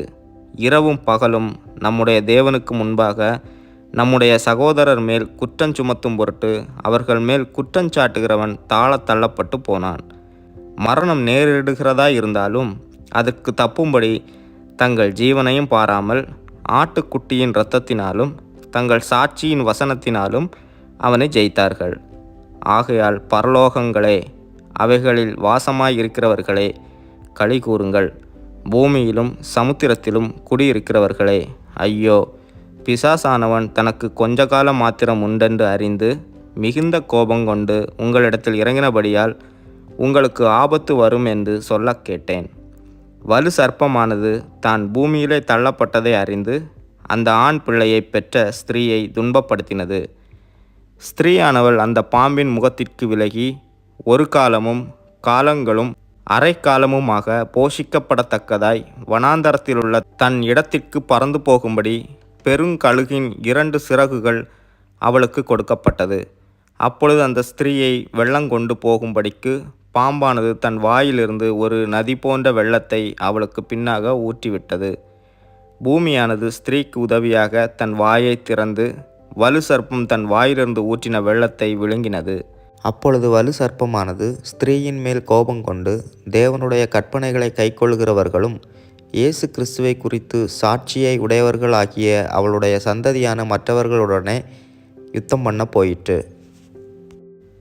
அதிகாரம் 13. பின்பு நான் கடற்கரை மணலின் மேல் நின்றேன். அப்பொழுது சமுத்திரத்திலிருந்து ஒரு மிருகம் எழும்பி வர கண்டேன். அதற்கு 7 தலைகளும் 10 கொம்புகளும் இருந்தன. அதன் கொம்புகளின் மேல் 10 முடிகளும் அதன் தலைகளின் மேல் தூஷணமான நாமமும் இருந்தன. நான் கண்ட மிருகம் சிறுத்தையைப் போல் இருந்தது. அதன் கால்கள் கரடியின் கால்களைப் போலவும் அதன் வாய் சிங்கத்தின் வாயைப் போலவும் இருந்தன. வலு சர்ப்பமானது தன் பலத்தையும் தன் சிங்காசனத்தையும் மிகுந்த அதிகாரத்தையும் அதற்கு கொடுத்தது. அதன் தலைகளில் ஒன்று சாவுக்கேதுவாய் காயப்பட்டிருக்க கண்டேன். ஆனாலும் சாவுக்கேதுவான அந்த காயம் சொஸ்தமாக்கப்பட்டது. பூமியிலுள்ள யாவரும் ஆச்சரியத்தோடே அந்த மிருகத்தை பின்பற்றி அந்த மிருகத்திற்கு அப்படிப்பட்ட அதிகாரம் கொடுத்த வலு சர்ப்பத்தை வணங்கினார்கள். அல்லாமலும் மிருகத்துக்கு ஒப்பானவன் யார், அதனோட யுத்தம் பண்ணத்தக்கவன் யார் என்று சொல்லி மிருகத்தையும் வணங்கினார்கள். பெருமையானவைகளையும் தூஷணங்களையும் பேசும் வாய் அதற்கு கொடுக்கப்பட்டது. அல்லாமலும் 42 மாதம் யுத்தம் பண்ண அதற்கு அதிகாரம் கொடுக்கப்பட்டது. அது தேவனை தூஷிக்கும்படி தன் வாயை திறந்து அவருடைய நாமத்தையும் அவருடைய வாசஸ்தலத்தையும் பரலோகத்தில் வாசமாய் இருக்கிறவர்களையும் தூஷித்தது. மேலும் பரிசுத்தவான்களோட யுத்தம் பண்ணி அவர்களை ஜெயிக்கும்படிக்கு அதற்கு அதிகாரம் கொடுக்கப்பட்டதும் அல்லாமல் ஒவ்வொரு கோத்திரத்தின் மேலும் பாஷைக்காரர் மேலும் ஜாதிகள் மேலும் அதற்கு அதிகாரம் கொடுக்கப்பட்டது. உலகத் தோற்றம் முதல் அடிக்கப்பட்ட ஆட்டுக்குட்டியினுடைய ஜீவ புஸ்தகத்தில் பேழப்பட்டிராத பூமியின் குடிகள் யாவரும் அதை வணங்குவார்கள். காது உள்ளவன் எவனோ அவன் கேட்க கடவன். சிறைப்படுத்தி கொண்டு போகிறவன் சிறைப்பட்டு போவான். பட்டயத்தினாலே கொல்லுகிறவன் பட்டயத்தினாலே கொல்லப்பட வேண்டும். பரிசுத்தவான்களுடைய பொறுமையும் விசுவாசமும் இதிலே விளங்கும். பின்பு வேறொரு மிருகம் பூமியிலிருந்து எழும்பக் கண்டேன். அது ஒரு ஆட்டுக்குட்டிக்கு ஒப்பாக 2 கொம்புகளையுடையதாய் இருந்தது. வலு சர்ப்பத்தைப் போல பேசினது. அது முந்தின மிருகத்தின் அதிகாரம் முழுவதையும் அதன் முன்பாக நடப்பித்து சாவுக்கேதுவான காயமாற சொஸ்தமடைந்த முந்தின மிருகத்தை பூமியும் அதன் குடிகளும் வணங்கும்படி செய்தது. அன்றியும் அது மனுஷருக்கு முன்பாக வானத்திலிருந்து பூமியின் மேல் அக்கினியை இறங்க பண்ணத்தக்கதாக பெரிய அற்புதங்களை நடப்பித்து மிருகத்தின் முன்பாக அந்த அற்புதங்களை செய்யும்படி தனக்கு கொடுக்கப்பட்ட சத்துவத்தினாலே பூமியின் குடிகளை மோசம் போக்கி பட்டயத்தினாலே காயப்பட்டு பிழைத்த மிருகத்திற்கு ஒரு சொரூபம் பண்ண வேண்டுமென்று பூமியின் குடிகளுக்கு சொல்லிற்று. மேலும் அம்மிருகத்தின் சொரூபம் பேசத்தக்கதாகவும் மிருகத்தின் சொரூபத்தை வணங்காத யாவரையும் கொலை செய்யத்தக்கதாகவும் மிருகத்தின் சொரூபத்திற்கு ஆவியை கொடுக்கும்படி அதற்கு சத்துவம் கொடுக்கப்பட்டது. அது சிறியோர் பெரியோர் ஐஸ்வர்யவான்கள் தரித்திரர் சுயாதீனர் அடிமைகள் இவர்கள் யாவரும் தங்கள் தங்கள் வலது கைகளிலாவது நெற்றிகளிலாவது ஒரு முத்திரையை பெறும்படிக்கும் அந்த மிருகத்தின் முத்திரையாவது அதன் நாமத்தையாவது அதன் நாமத்தின் இலக்கத்தையாவது தரித்து கொள்ளுகிறவன் தவிர வேறொருவனும் கொல்லவும் விற்கவும் கூடாதபடிக்கும் செய்தது. இதிலே ஞானம் விளங்கும். அந்த மிருகத்தின் இலக்கத்தை புத்தியுடையவன் கணக்கு பார்க்க கடவன். அது மனுஷனுடைய இலக்கமாயிருக்கிறது. அதனுடைய இலக்கம் 666. அதிகாரம் 14. பின்பு நான் பார்த்தபோது இதோ சீயோன் மலையின் மேல் ஆட்டுக்குட்டியானவரையும் அவரோடே கூட அவருடைய பிதாவின் நாமம் தங்கள் நெற்றிகளில் எழுதப்பட்டிருந்த 144,000 பேரையும் நிற்கக் கண்டேன். அல்லாமலும் பெருவெள்ள இரைச்சல் போலவும் பலத்த இடி முழக்கம் போலவும் ஒரு சத்தம் வானத்திலிருந்து உண்டாக கேட்டேன். நான் கேட்ட சத்தம் சுரமண்டலக்காரர் தங்கள் சுரமண்டலங்களை வாசிக்கிற ஓசையை போலிருந்தது. அவர்கள் சிங்காசனத்திற்கு முன்பாகவும் 4 ஜீவன்களுக்கு முன்பாகவும் மூப்பர்களுக்கு முன்பாகவும் புது பாட்டை பாடினார்கள். அந்த பாட்டு பூமியிலிருந்து மீட்டுக்கொள்ளப்பட்ட 144,000 பேரே அல்லாமல் வேறொருவரும் கற்றுக்கொள்ளக்கூடாதிருந்தது. ஸ்திரீகளால் தங்களை கரைப்படுத்தாதவர்கள் இவர்களே, கற்புள்ளவர்கள் இவர்களே, ஆட்டுக்குட்டியானவர் எங்கே போனாலும் அவரை பின்பற்றுகிறவர்கள் இவர்களே. இவர்கள் மனுஷரிலிருந்து தேவனுக்கும் ஆட்டுக்குட்டியானவருக்கும் முதற் பலனாக மீட்டுக்கொள்ளப்பட்டவர்கள். இவர்களுடைய வாயிலே கபடம் காணப்படவில்லை. இவர்கள் தேவனுடைய சிங்காசனத்திற்கு முன்பாக மாசில்லாதவர்களாய் இருக்கிறார்கள். பின்பு வேறொரு தூதன் வானத்தின் மத்தியிலே பறக்க கண்டேன். அவன் பூமியில் வாசம் பண்ணுகிற சகல ஜாதிகளுக்கும் கோத்திரத்தாருக்கும் பாஷைக்காரருக்கும் ஜனக்கூட்டத்தாருக்கும் அறிவிக்கத்தக்கதாக நித்திய சுவிசேஷத்தை உடையவனாயிருந்து மிகுந்த சத்தமிட்டு தேவனுக்கு பயந்து அவரை மகிமைப்படுத்துங்கள். அவர் நியாயத்தீர்ப்பு கொடுக்கும் வேளை வந்தது. வானத்தையும் பூமியையும் சமுத்திரத்தையும் நீரூற்றுகளையும் உண்டாக்கினவரையே தொழுது கொள்ளுங்கள் என்று கூறினான். வேறொரு தூதன் பின் சென்று பாபிலோன் மகா நகரம் விழுந்தது தன் வேசித்தனமாகிய உக்கிரமான மதுவை சகல ஜாதிகளுக்கும் குடிக்க கொடுத்தாளே என்றான். அவர்களுக்கு பின்னே 3ஆம் தூதன் வந்து மிகுந்த சத்தமிட்டு மிருகத்தையும் அதன் சொரூபத்தையும் வணங்கி தன் நெற்றியிலாவது தன் கையிலாவது அதன் முத்திரையை தரித்து கொள்ளுகிறவனெவனோ அவன் தேவனுடைய கோபாக்கினையாகிய பாத்திரத்திலே கலப்பில்லாமல் வார்க்கப்பட்ட அவருடைய உக்கிரமாகிய மதுவை குடித்து பரிசுத்த தூதர்களுக்கு முன்பாகவும் ஆட்டுக்குட்டியானவருக்கு முன்பாகவும் அக்கினியினாலும் கந்தகத்தினாலும் பாதிக்கப்படுவான். அவர்களுடைய வாதையின் புகை சதா காலங்களிலும் எழும்பும். மிருகத்தையும் அதன் சொரூபத்தையும் வணங்குகிறவர்களுக்கும் அதனுடைய நாமத்தின் முத்திரையை தரித்து கொள்ளுகிற எவனுக்கும் இரவும் பகலும் இளைப்பாறுதல் இராது. தேவனுடைய கற்பனைகளையும் இயேசுவின் மேலுள்ள விசுவாசத்தையும் காத்து கொள்ளுகிறவர்களாகிய பரிசுத்தவான்களுடைய பொறுமை இதிலே விளங்கும் என்று கூறினான். பின்பு பரலோகத்திலிருந்து ஒரு சத்தம் உண்டாக கேட்டேன். அது, கர்த்தருக்குள் மறிக்கிறவர்கள் இது முதல் பாக்கியவான்கள் என்றெழுது. அவர்கள் தங்கள் பிரயாசங்களை விட்டொழிந்து இளைப்பாறுவார்கள். அவர்களுடைய கிரியைகள் அவர்களோட கூட போம். ஆவியானவரும் ஆம் என்று திருவுளம் பற்றுகிறார் என்று சொல்லிற்று. பின்பு நான் பார்த்தபோது இதோ வெண்மையான மேகத்தையும் அந்த மேகத்தின் மேல் மனுஷகுமாரனுக்கு ஒப்பானவராய் தமது சிரசின் மேல் பொற்கிரீடத்தையும் தமது கையிலே கருக்குள்ள அரிவாளையும் உடைய ஒருவர் உட்கார்ந்திருக்கிறதையும் கண்டேன். அப்பொழுது வேறொரு தூதன் தேவாலயத்திலிருந்து புறப்பட்டு மேகத்தின் மேல் உட்கார்ந்திருக்கிறவரை நோக்கி, பூமியின் பயிர் முதிர்ந்தது, அறுக்கிறதற்கு காலம் வந்தது. ஆகையால் உம்முடைய அரிவாளை நீட்டி அறுத்துவிடும் என்று மிகுந்த சத்தமிட்டு சொன்னான். அப்பொழுது மேகத்தின் மேல் உட்கார்ந்தவர் தமது அரிவாளை பூமியின் மேல் நீட்டினார். பூமியின் விளைவு அறுப்புண்டது.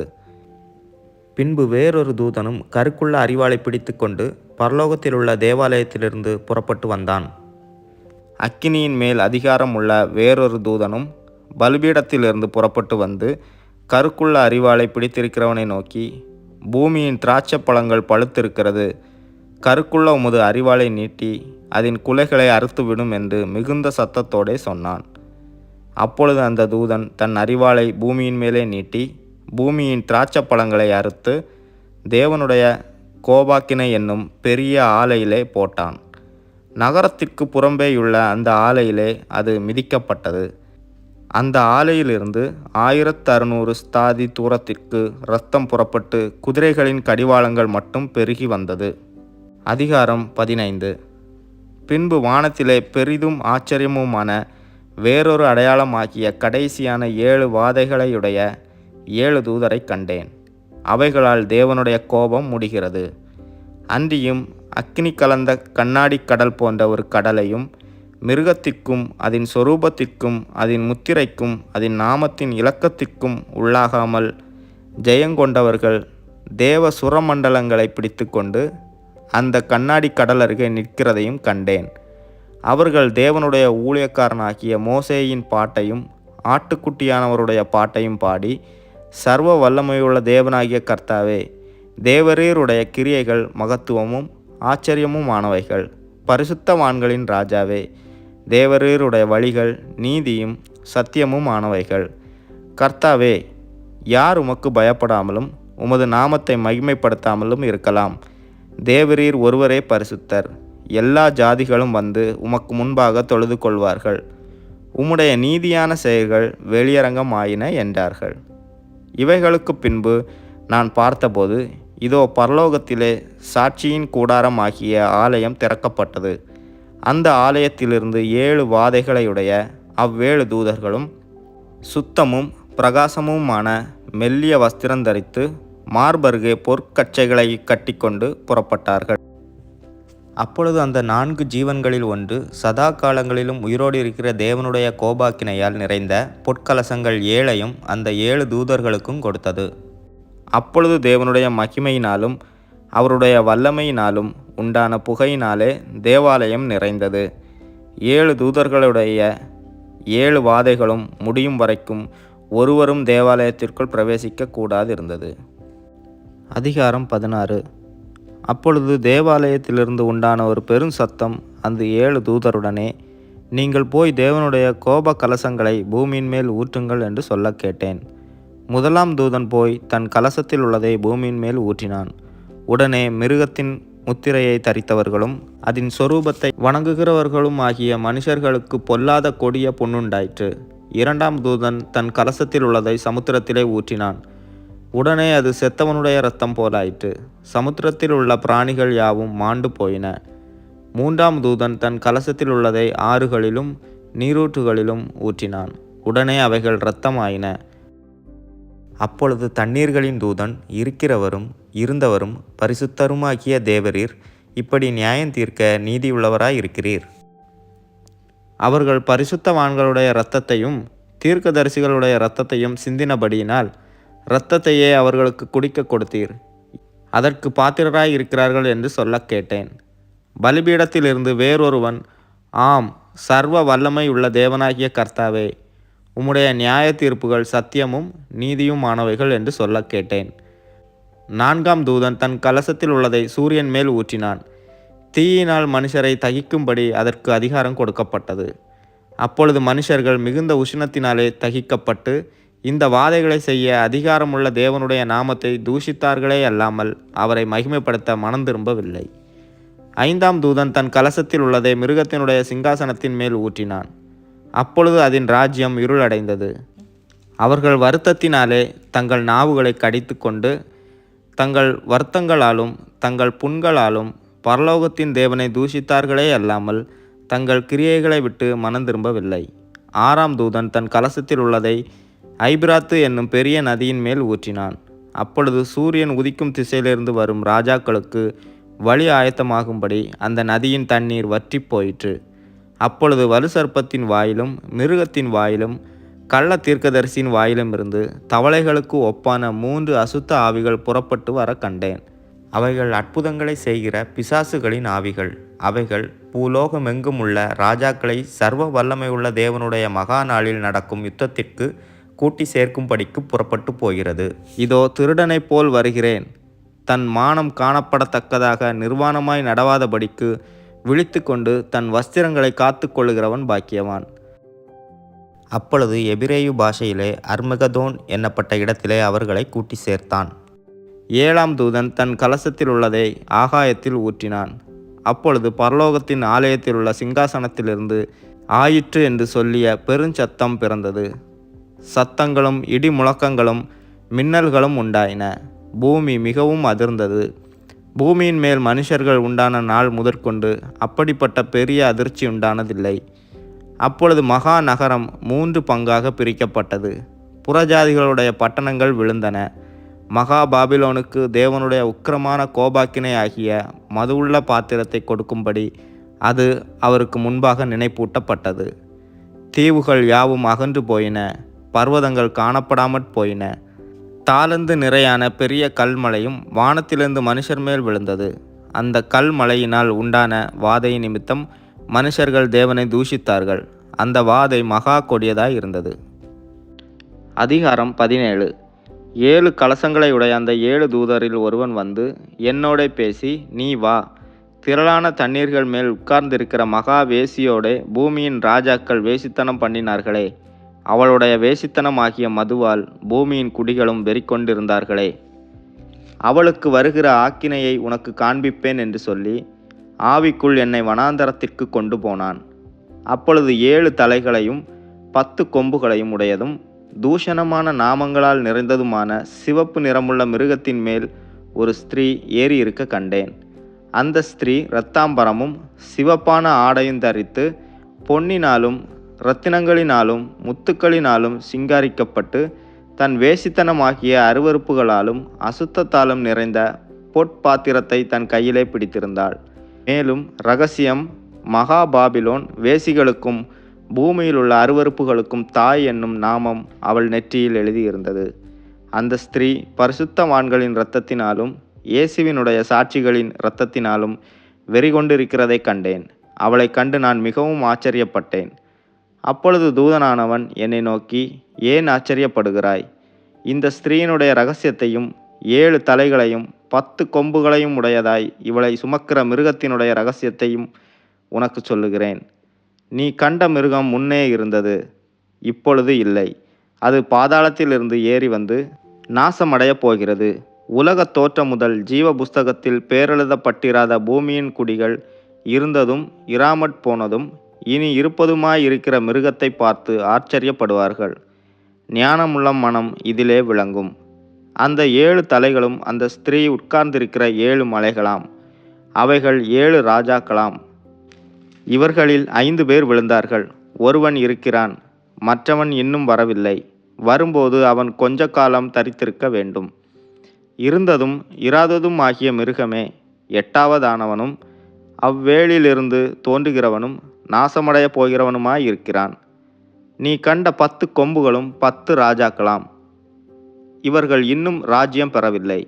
இவர்கள் மிருகத்துடனே கூட 1 மணி நேரமளவும் ராஜாக்கள் போல அதிகாரம் பெற்று கொள்ளுகிறார்கள். இவர்கள் ஒரே யோசனை உள்ளவர்கள். இவர்கள் தங்கள் வல்லமையையும் அதிகாரத்தையும் மிருகத்திற்கு கொடுப்பார்கள். இவர்கள் ஆட்டுக்குட்டியானவருடனே யுத்தம் பண்ணுவார்கள். ஆட்டுக்குட்டியானவர் கர்த்தாதி கர்த்தரும் ராஜாதி ராஜாவுமாய் இருக்கிறபடியால் அவர்களை ஜெயிப்பார். அவரோடு கூட இருக்கிறவர்கள் அழைக்கப்பட்டவர்களும் தெரிந்து கொள்ளப்பட்டவர்களும் உண்மையுள்ளவர்களுமாய் இருக்கிறார்கள் என்றான். பின்னும் அவன் என்னை நோக்கி, அந்த வேசி உட்கார்ந்திருக்கிற தண்ணீர்களை கண்டாயே? அவைகள் ஜனங்களும் கூட்டங்களும் ஜாதிகளும் பாஷைக்காரருமாம். நீ மிருகத்தின் மேல் கண்ட 10 கொம்புகளானவர்கள் அந்த வேசியை பகைத்து அவளை பாலும் நிர்வாணமுமாக்கி அவளுடைய மாம்சத்தை பட்சித்து அவளை நெருப்பினால் சுட்டெரித்து போடுவார்கள். தேவன் தம்முடைய வார்த்தைகள் நிறைவேறும் அளவும் அவர்கள் தமது யோசனையை நிறைவேற்றுகிறதற்கும் ஒரே யோசனை உள்ளவர்களாயிருந்து தங்கள் ராஜ்யத்தை மிருகத்திற்கு கொடுக்கிறதற்கும் அவர்களுடைய இருதயங்களை ஏவினார். நீ கண்ட ஸ்திரீயானவள் பூமியின் ராஜாக்கள் மேல் ராஜ்யபாரம் பண்ணுகிற மகா நகரமேயாம் என்றான். அதிகாரம் 18. இவைகளுக்கு பின்பு வேறொரு தூதன் மிகுந்த அதிகாரமுடையவனாய் வானத்திலிருந்து இறங்கி வர கண்டேன். அவனுடைய மகிமையினால் பூமி பிரகாசமாயிற்று. அவன் பலத்த சத்தமிட்டு, மகா பாபிலோன் விழுந்தது, அது பேய்களுடைய குடியிருப்பும் சகலவித அசுத்த ஆவிகளுடைய காவல் வீடும் அசுத்தமும் அருவருப்பும் உள்ள சகலவித பறவைகளுடைய கூடுமாயிற்று. அவளுடைய வேசித்தனத்தின் உக்கிரமான மதுவை எல்லா ஜாதிகளும் குடித்தார்கள். பூமியின் ராஜாக்கள் அவளுடைய வேசித்தனம் பண்ணினார்கள். பூமியின் வர்த்தகர் அவளுடைய செல்வச் செருக்கின் மிகுதியினால் ஐஸ்வர்யவான்கள் ஆனார்கள் என்று விளம்பினான். பின்பு வேறொரு சத்தம் வானத்திலிருந்து உண்டாக கேட்டேன். அது, என் ஜனங்களே, நீங்கள் அவளுடைய பாவங்களுக்கு உடன்படாமலும் அவளுக்கு நேரிடும் வாதைகளில் அகப்படாமலும் இருக்கும்படிக்கு அவளை விட்டு வெளியே வாருங்கள். அவளுடைய பாவம் வானபரியந்தம் எட்டினது. அவளுடைய அநியாயங்களை தேவன் நினைவு கூர்ந்தார். அவள் உங்களுக்கு பலனளித்தது போல நீங்களும் அவளுக்கு பலனளியுங்கள். அவளுடைய கிரியைகளுக்கு தக்கதாக அவளுக்கு இரட்டிப்பாக கொடுத்து தீருங்கள். அவள் உங்களுக்கு கலந்து கொடுத்த பாத்திரத்திலே இரட்டிப்பாக அவளுக்கு கலந்து கொடுங்கள். அவள் தன்னை மகிமைப்படுத்தி செல்வச் செருக்காய் வாழ்ந்ததெவ்வளவோ அவ்வளவாய் வாதையையும் துக்கத்தையும் அவளுக்கு கொடுங்கள். நான் ராஜஸ்திரியாய் வீற்றிருக்கிறேன், நான் கைம்பெண்ணல்ல, நான் துக்கத்தை காண்பதில்லை என்று அவள் தன் இருதயத்திலே எண்ணினாள். ஆகையால் அவளுக்கு வரும் வாதைகளாகிய சாவும் துக்கமும் பஞ்சமும் ஒரே நாளிலே வரும். அவள் அக்கினியினாலே சுட்டரிக்கப்படுவாள். அவளுக்கு நியாய தீர்ப்பு கொடுக்கும் தேவனாகிய கர்த்தர் வல்லமை உள்ளவர். அவளுடனே வேசித்தனம் செய்து செல்வச் செருக்காய் வாழ்ந்த பூமியின் ராஜாக்களும் அவள் வேகிறதினால் உண்டான புகையை காணும்போது அவளுக்காக அழுது புலம்பி அவளுக்கு உண்டான வாதையினால் பயந்து தூரத்திலே நின்று, ஐயையோ, பாபிலோன் மகாநகரமே, பலமான பட்டணமே, ஒரே நாளிகையில் உனக்கு ஆக்கினை வந்ததே என்பார்கள். பூமியின் வர்த்தகர்களும் தங்கள் தங்கள் சரக்குகளாகிய பொன்னையும் வெள்ளியையும் இரத்தினங்களையும் முத்துக்களையும் சல்லாவையும் இரத்தாம்பரத்தையும் பட்டாடைகளையும் சிவப்பாடைகளையும் சகலவித வாசனை கட்டைகளையும் தந்தத்தினால் செய்திருக்கிற சகலவித வஸ்துக்களையும் விலையுயர்ந்த மரத்தினாலும் வெண்கலத்தினாலும் இரும்பினாலும் வெள்ளை கல்லினாலும் செய்திருக்கிற சகலவித வஸ்துக்களையும் லவங்கப்பட்டையும் தூப வர்க்கங்களையும் தைலங்களையும் சாம்பிராணியையும் திராட்சரசத்தையும் எண்ணெயையும் மெல்லிய மாவையும் கோதுமையையும் மாடுகளையும் ஆடுகளையும் குதிரைகளையும் இரதங்களையும் அடிமைகளையும் மனுஷருடைய ஆத்துமாக்களையும் இனி கொள்வாரில்லாதபடியால் அவளுக்காக அழுது புலம்புவார்கள். உன் ஆத்துமா இச்சித்த பல வர்க்கங்கள் உன்னை விட்டு நீங்கி போயின. கொழுமையானவைகளும் சம்பிரமமானவைகளும் உன்னை விட்டு நீங்கி போயின. நீ அவைகளை இனி காண்பதில்லை. இப்படிப்பட்டவைகளை கொண்டு வர்த்தகம் பண்ணி அவளால் ஐஸ்வர்யவான்கள் ஆனவர்கள் அவளுக்கு உண்டான வாதையினால் பயந்து தூரத்திலே நின்று, ஐயையோ, சல்லாவும் இரத்தாம்பரமும் சிவப்பாடையும் தரித்து பொன்னினாலும் இரத்தினங்களினாலும் முத்துக்களினாலும் சிங்காரிக்கப்பட்டிருந்த மகா நகரமே, ஒரு நாளிகையிலே இவ்வளவு ஐஸ்வர்யமும் அழிந்து போயிற்றே என்று சொல்லி அழுது துக்கிப்பார்கள். மாலுமிகள் யாவரும், கப்பல்களில் யாத்திரை பண்ணுகிறவர்கள் யாவரும், கப்பல் ஆட்களும் சமுத்திரத்திலே தொழில் செய்கிற யாவரும் தூரத்திலே நின்று அவள் வேகிறதினால் உண்டான புகையை பார்த்து, இந்த மகா நகரத்திற்கு ஒப்பான நகரம் உண்டோ என்று சத்தமிட்டு தங்கள் தலைகள் மேல் புழுதியை போட்டுக்கொண்டு, ஐயையோ, மகா நகரமே, சமுத்திரத்திலே கப்பல்களையுடைய அனைவரும் இவளுடைய உச்சிதமான சம்பூரணத்தினால் ஐஸ்வர்யவான்கள் ஆனார்களே, ஒரு நாளிகையிலே இவள் பாழாய் போனாளே என்று அழுது துக்கித்து ஓலமிடுவார்கள். பரலோகமே, பரிசுத்தவான்களாகிய அப்போஸ்தலர்களே, தீர்க்கதரிசிகளே, அவளை குறித்து களி கூறுங்கள். உங்கள் நிமித்தம் தேவன் அவளை நியாயம் தீர்த்தாரே என்று தூதன் சொன்னான். அப்பொழுது பலமுள்ள தூதன் ஒருவன் பெரிய எந்திரக் கல்லையொத்த ஒரு கல்லை எடுத்து சமுத்திரத்திலே எறிந்து, இப்படியே பாபிலோன் மகாநகரம் வேகமாய் தள்ளுண்டு இனி ஒருபோதும் காணப்படாமற் போகும். சுரமண்டலக்காரரும் கீதவாத்தியக்காரரும் நாகசுரக்காரரும் எக்காலக்காரருமானவர்களுடைய சத்தம் இனி உன்னிடத்தில் கேட்கப்படுவதும் இல்லை. எந்த தொழிலாளியும் இனி உன்னிடத்தில் காணப்படுவதும் இல்லை. ஏந்திர சத்தம் இனி உன்னிடத்தில் கேட்கப்படுவதும் இல்லை. விளக்கு வெளிச்சம் இனி உன்னிடத்தில் பிரகாசிப்பதும் இல்லை. மணவாளனும் மணவாட்டியும் ஆனவர்களுடைய சத்தம் இனி உன்னிடத்தில் கேட்கப்படுவதும் இல்லை. உன் வர்த்தகர் பூமியில் பெரியோர்களாயிருந்தார்களே, உன் சூனியத்தால் எல்லா ஜாதிகளும் மோசம் போனார்களே. தீர்க்கதரிசிகளுடைய இரத்தமும் பரிசுத்தவான்களுடைய இரத்தமும் பூமியில் கொல்லப்பட்ட அனைவருடைய இரத்தமும் அவளிடத்தில் காணப்பட்டது என்று விளம்பினான். அதிகாரம் 19. இவைகளுக்கு பின்பு பரலோகத்தில் திரளான ஜனக்கூட்டம் இடுகிற ஆரவாரத்தை கேட்டேன். அவர்கள், அல்லேலுயா, இரட்சண்யமும் மகிமையும் கனமும் வல்லமையும் நம்முடைய தேவனாகிய கர்த்தருக்கே உரியது. அவருடைய நியாய தீர்ப்புகள் சத்தியமும் நீதியும் ஆனவைகள். தன் வேசித்தனத்தினால் பூமியை கெடுத்த மகா வேசிக்கு அவர் நியாய தீர்ப்பு கொடுத்து தம்முடைய ஊழியக்காரரின் இரத்தத்திற்காக அவளிடத்தில் பழிவாங்கினாரே என்றார்கள். மறுபடியும் அவர்கள் அல்லேலுயா என்று சொல்லி ஆர்ப்பரித்தார்கள். அவளுடைய புகை என்றென்றைக்கும் எழும்புகிறது என்றார்கள். 24 மூப்பர்களும் 4 ஜீவன்களும் வணக்கமாய் விழுந்து ஆமேன் அல்லேலுயா என்று சொல்லி சிங்காசனத்தின் மேல் வீற்றிருக்கும் தேவனை தொழுது கொண்டார்கள். மேலும், நமது தேவனுடைய ஊழியக்காரரே, அவருக்கு பயப்படுகிற சிறியோரும் பெரியோரும் ஆனவர்களே, நீங்கள் யாவரும் அவரை துதியுங்கள் என்று ஒரு சத்தம் சிங்காசனத்திலிருந்து பிறந்தது. அப்பொழுது திரளான ஜனங்கள் இடும் ஆரவாரம் போலவும் பெருவெள்ள இரைச்சல் போலவும் பலத்த இடி முழக்கம் போலவும் ஒரு சத்தம் உண்டாகி, அல்லேலுயா, சர்வ வல்லமையுள்ள தேவனாகிய கர்த்தர் ராஜ்யபாரம் பண்ணுகிறார். நாம் சந்தோஷப்பட்டு களிகூர்ந்து அவருக்கு துதி செலுத்த கடவோம். ஆட்டுக்குட்டியானவருடைய கல்யாணம் வந்தது. அவருடைய மனைவி தன்னை ஆயத்தம் பண்ணினாள் என்று சொல்ல கேட்டேன்.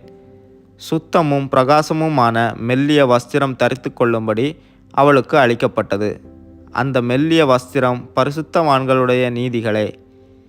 பின்னும் அவன் என்னை நோக்கி, ஆட்டுக்குட்டியானவரின் கல்யாண விருந்துக்கு அழைக்கப்பட்டவர்கள் பாக்கியவான்கள் என்றெழுது என்றான்.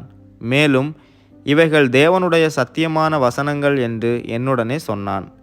அப்பொழுது அவனை வணங்கும்படி அவனுடைய பாதத்தில் விழுந்தேன். அவன் என்னை நோக்கி, இப்படி செய்யாதபடிக்கு பார், உன்னோடும் இயேசுவை குறித்து சாட்சியிட்ட உன் சகோதரரோடும் கூட நானும் ஒரு ஊழியக்காரன். தேவனை தொழுதுகொள். இயேசுவை பற்றின சாட்சி தீர்க்க தரிசனத்தின் ஆவியாயிருக்கிறது என்றான். பின்பு பரலோகம் திறந்திருக்க கண்டேன். இதோ, ஒரு வெள்ளை குதிரை காணப்பட்டது. அதின்மேல் ஏறி இருந்தவர் உண்மையும் சத்தியமும் உள்ளவர் எனப்பட்டவர். அவர் நீதியாய் நியாயந்தீர்த்து யுத்தம் பண்ணுகிறார். அவருடைய கண்கள் அக்கினி ஜுவாலை போலிருந்தன. அவருடைய சிரசின் மேல் அநேக கிரீடங்கள் இருந்தன. அவருக்கே அன்றி வேறொருவருக்கும் தெரியாத ஒரு நாமமும் எழுதியிருந்தது. இரத்தத்தில் தோய்க்கப்பட்ட வஸ்திரத்தை தரித்திருந்தார். அவருடைய நாமம் தேவனுடைய வார்த்தை என்பதே. பரலோகத்தில் உள்ள சேனைகள் வெண்மையும் சுத்தமுமான மெல்லிய வஸ்திரம் தரித்தவர்களாய் வெள்ளை குதிரைகளின் மேல் ஏறி அவருக்கு பின் சென்றார்கள். புறஜாதிகளை வெட்டும்படிக்கு அவருடைய வாயிலிருந்து கூர்மையான பட்டயம் புறப்படுகிறது. இருப்பு கோலால் அவர்களை அரசாளுவார். அவர் சர்வ வல்லமையுள்ள தேவனுடைய உக்கிர கோபமாகிய மதுவுள்ள ஆலையை மிதிக்கிறார். ராஜாதி ராஜா கர்த்தாதி கர்த்தா என்னும் நாமம் அவருடைய வஸ்திரத்தின் மேலும் அவருடைய தொடையின் மேலும் எழுதப்பட்டிருந்தது. பின்பு ஒரு தூதன் சூரியனில் நிற்க கண்டேன். அவன் வானத்தின் மத்தியில் பறக்கிற சகல பறவைகளையும் பார்த்து, நீங்கள் ராஜாக்களின் மாம்சத்தையும் சேனை தலைவர்களின் மாம்சத்தையும் பலவான்களின் மாம்சத்தையும் குதிரைகளின் மாம்சத்தையும் அவைகளின் மேல் ஏறி இருக்கிறவர்களின் மாம்சத்தையும் சுயாதீனர் அடிமைகள் சிறியோர் பெரியோர் இவர்கள் எல்லாருடைய மாம்சத்தையும் பட்சிக்கும்படிக்கு மகாதேவன் கொடுக்கும் விருந்துக்கு கூடி வாருங்கள் என்று மிகுந்த சத்தத்தோടെ கூப்பிட்டான். பின்பு மிருகமும் பூமியின் ராஜாக்களும் அவர்களுடைய சேனைகளும் குதிரையின் மேல் ஏறி இருக்கிறவரோடும் அவருடைய சேனையோடும் யுத்தம் பண்ணும்படிக்கு கூடி வர கண்டேன். அப்பொழுது மிருகம் பிடிக்கப்பட்டது.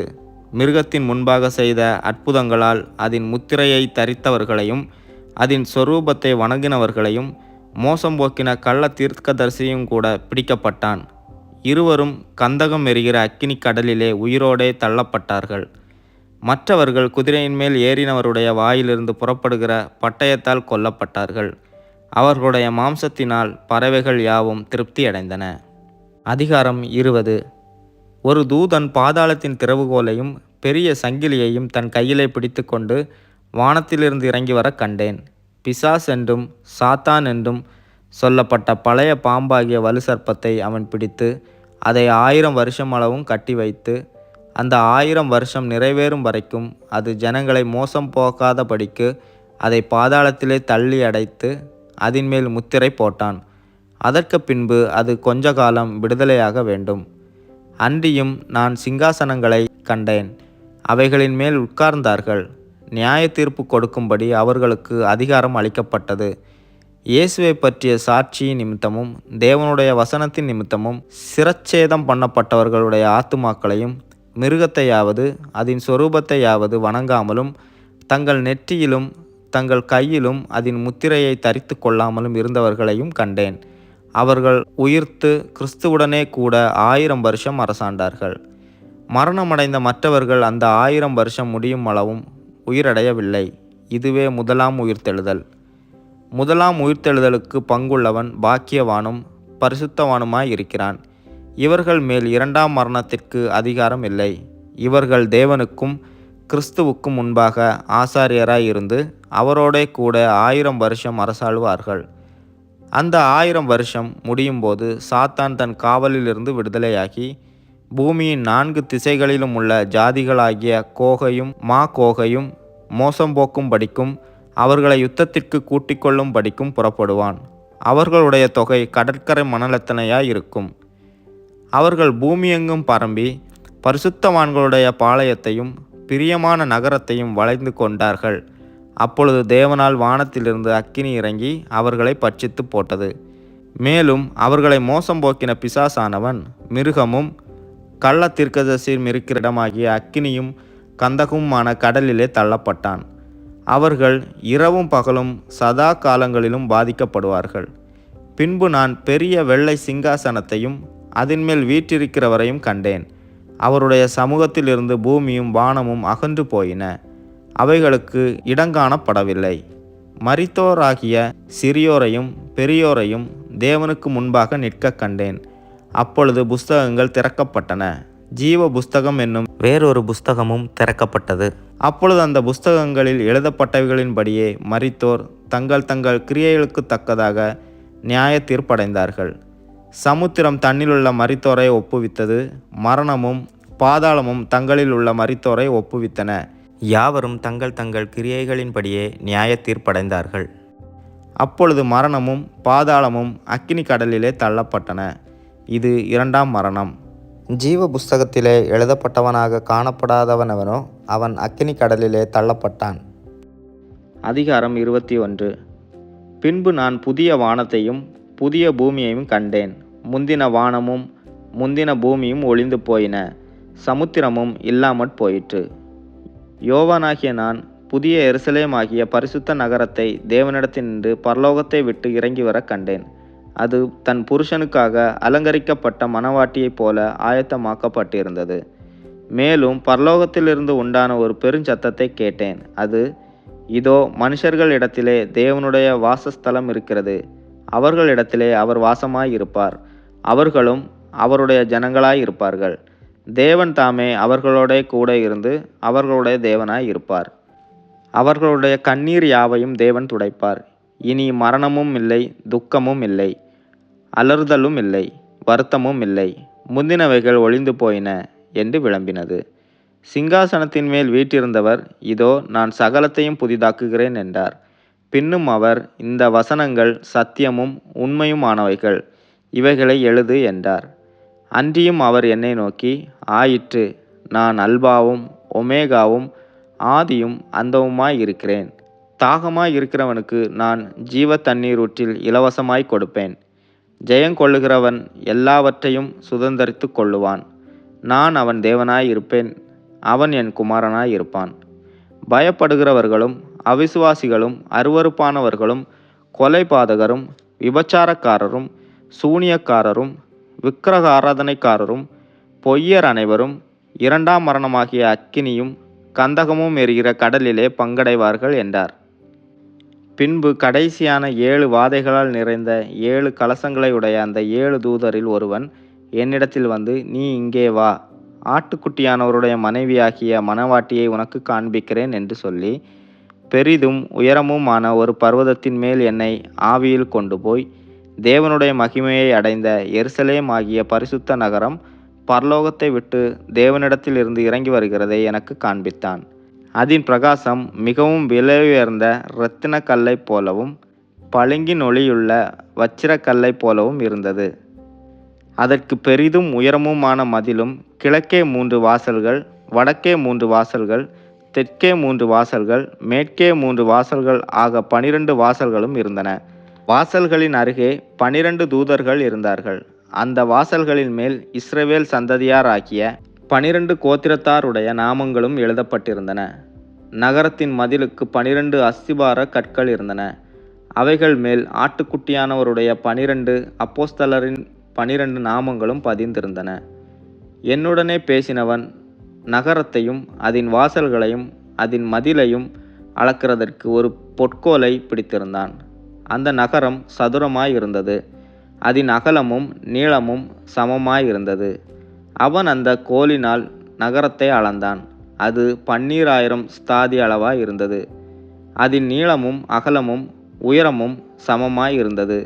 அவன் அதன் மதிலை அளந்தபோது அது தூதனுடைய அளவாகிய மனுஷ அளவின்படியே 144 முழமாயிருந்தது. அதன் மதில் வச்சிரக்கல்லால் கட்டப்பட்டிருந்தது. நகரம் தெளிந்த பளிங்குக்கு ஒப்பான சுத்த பொன்னாயிருந்தது. நகரத்து மதிலின் அஸ்திபாரங்கள் சகலவித இரத்தினங்களினாலும் அலங்கரிக்கப்பட்டு இருந்தன. முதலாம் அஸ்திபாரம் வச்சிரக்கல், 2வது இந்திரநீலம், 3வது சந்திரகாந்தம், 4வது மரகதம், 5வது கோமேதகம், 6வது பதுமராகம், 7வது சொர்ணரத்தினம், 8வது படிகப்பச்சை, 9வது புஷ்பராகம், 10வது வைடூரியம், 11வது சுனீரம், 12வது சுகந்தி. இவைகளே 12 வாசல்களும் 12 முத்துக்களாய் இருந்தன. ஒவ்வொரு வாசலும் ஒவ்வொரு முத்தாய் இருந்தது. நகரத்தின் வீதி தெளிவுள்ள பளிங்கு போல சுத்த பொன்னாய் இருந்தது. அதிலே தேவாலயத்தை நான் காணவில்லை. சர்வ வல்லமையுள்ள தேவனாகிய கர்த்தரும் ஆட்டுக்குட்டியானவருமே அதற்கு ஆலயம். நகரத்திற்கு வெளிச்சம் கொடுக்க சூரியனும் சந்திரனும் அதற்கு வேண்டுவதில்லை. தேவனுடைய மகிமையே அதை பிரகாசிப்பித்தது. ஆட்டுக்குட்டியானவரே அதற்கு விளக்கு. இரட்சிக்கப்படுகிற ஜனங்கள் அதன் வெளிச்சத்திலே நடப்பார்கள். பூமியின் ராஜாக்கள் தங்கள் மகிமையையும் கனத்தையும் அதற்குள்ளே கொண்டு வருவார்கள். அங்கே ராக்காலம் இல்லாதபடியால் அதன் வாசல்கள் பகலில் அடைக்கப்படுவதே இல்லை. உலகத்தாருடைய மகிமையையும் கனத்தையும் அதற்குள்ளே கொண்டு வருவார்கள். தீட்டுள்ளதும் அருவருப்பையும் பொய்யையும் நடப்பிக்கிறதும் ஆகிய ஒன்றும் அதில் பிரவேசிப்பதில்லை. ஆட்டுக்குட்டியானவரின் ஜீவ புஸ்தகத்தில் எழுதப்பட்டவர்கள் மாத்திரம் அதில் பிரவேசிப்பார்கள். அதிகாரம் 22. பின்பு பளிங்கை போல் தெளிவான ஜீவ தண்ணீருள்ள சுத்தமான நதி தேவனும் ஆட்டுக்குட்டியானவரும் இருக்கிற சிங்காசனத்திலிருந்து புறப்பட்டு வருகிறதை எனக்கு காண்பித்தான். நகரத்து வீதியின் மத்தியிலும் நதியின் இரு கரையிலும் 12 விதமான கனிகளை தரும் ஜீவ விருட்சம் இருந்தது. அது மாதந்தோறும் தன் கனியை கொடுக்கும். அந்த விருட்சத்தின் இலைகள் ஜனங்கள் ஆரோக்கியமடைகிறதற்கு ஏதுவானவைகள். இனி ஒரு சாபமும் இராது. தேவனும் ஆட்டுக்குட்டியானவரும் இருக்கிற சிங்காசனம் அதில் இருக்கும். அவருடைய ஊழியக்காரர் அவரை சேவித்து அவருடைய சமூகத்தை தரிசிப்பார்கள். அவருடைய நாமம் அவர்களுடைய நெற்றிகளில் இருக்கும். அங்கே ராக்காலம் இராது. விளக்கும் சூரியனுடைய வெளிச்சமும் அவர்களுக்கு வேண்டுவதில்லை. தேவனாகிய கர்த்தரே அவர்கள் மேல் பிரகாசிப்பார். அவர்கள் சதா காலங்களிலும் அரசாளுவார்கள். பின்பு அவர் என்னை நோக்கி, இந்த வசனங்கள் உண்மையும் சத்தியமுமானவைகள். சீக்கிரமாய் சம்பவிக்க வேண்டியவைகளை தம்முடைய ஊழியக்காரருக்கு காண்பிக்கும் பொருட்டு பரிசுத்த தீர்க்கதரிசிகளின் கர்த்தராகிய தேவனானவர் தம்முடைய தூதனை அனுப்பினார். இதோ சீக்கிரமாய் வருகிறேன். இந்த புஸ்தகத்தில் உள்ள தீர்க்கதரிசன வசனங்களை கைக்கொள்ளுகிறவன் பாக்கியவான் என்றார். யோவானாகிய நானே இவைகளை கண்டும் கேட்டும் இருந்தேன். நான் கேட்டு கண்டபோது இவைகளை எனக்கு காண்பித்த தூதனை வணங்கும்படி அவன் பாதத்தில் விழுந்தேன். அதற்கு அவன், நீ இப்படி செய்யாதபடிக்கு பார். உன்னோடும் உன் சகோதரரோடும் தீர்க்கதரிசிகளோடும் இந்த புஸ்தகத்தின் வசனங்களை கைக்கொள்ளுகிறவர்களோடும் கூட நானும் ஒரு ஊழியக்காரன். தேவனை தொழுதுகொள் என்றான். பின்னும் அவர் என்னை நோக்கி, இந்த புஸ்தகத்தில் உள்ள தீர்க்கதரிசன வசனங்களை முத்திரை போட வேண்டாம். காலம் சமீபமாய் இருக்கிறது. அநியாயம் செய்கிறவன் இன்னும் அநியாயம் செய்யட்டும். அசுத்தமாய் இருக்கிறவன் இன்னும் அசுத்தமாய் இருக்கட்டும். நீதி உள்ளவன் இன்னும் நீதி செய்யட்டும். பரிசுத்தம் உள்ளவன் இன்னும் பரிசுத்தமாகட்டும். இதோ சீக்கிரமாய் வருகிறேன். அவனவனுடைய கிரியைகளின்படி அவனவனுக்கு நான் அளிக்கும் பலன் என்னோடே கூட வருகிறது. நான் அல்பாவும் ஒமேகாவும் ஆதியும் அந்தமும் முந்தினவரும் பிந்தினவருமாய் இருக்கிறேன். ஜீவ விருட்சத்தின் மேல் அதிகாரம் உள்ளவர்களாவதற்கும் வாசல்கள் வழியாய் நகரத்திற்குள் பிரவேசிப்பதற்கும் அவருடைய கற்பனைகளின்படி செய்கிறவர்கள் பாக்கியவான்கள். நாய்களும் சூனியக்காரரும் விபச்சாரக்காரரும் கொலைபாதகரும் விக்கிரகாராதனைக்காரரும் பொய்யை விரும்பி அதின்படி செய்கிற யாவரும் புறம்பே இருப்பார்கள். சபைகளில் இவைகளை உங்களுக்கு சாட்சியாக அறிவிக்கும்படிக்கு இயேசுவாகிய நான் என் தூதனை அனுப்பினேன். நான் தாவீதின் வேரும் சந்ததியும் பிரகாசமுள்ள விடிவெளி நட்சத்திரமுமாய் இருக்கிறேன் என்றார். ஆவியும் மணவாட்டியும் வா என்கிறார்கள். கேட்கிறவனும் வா என்பானாக.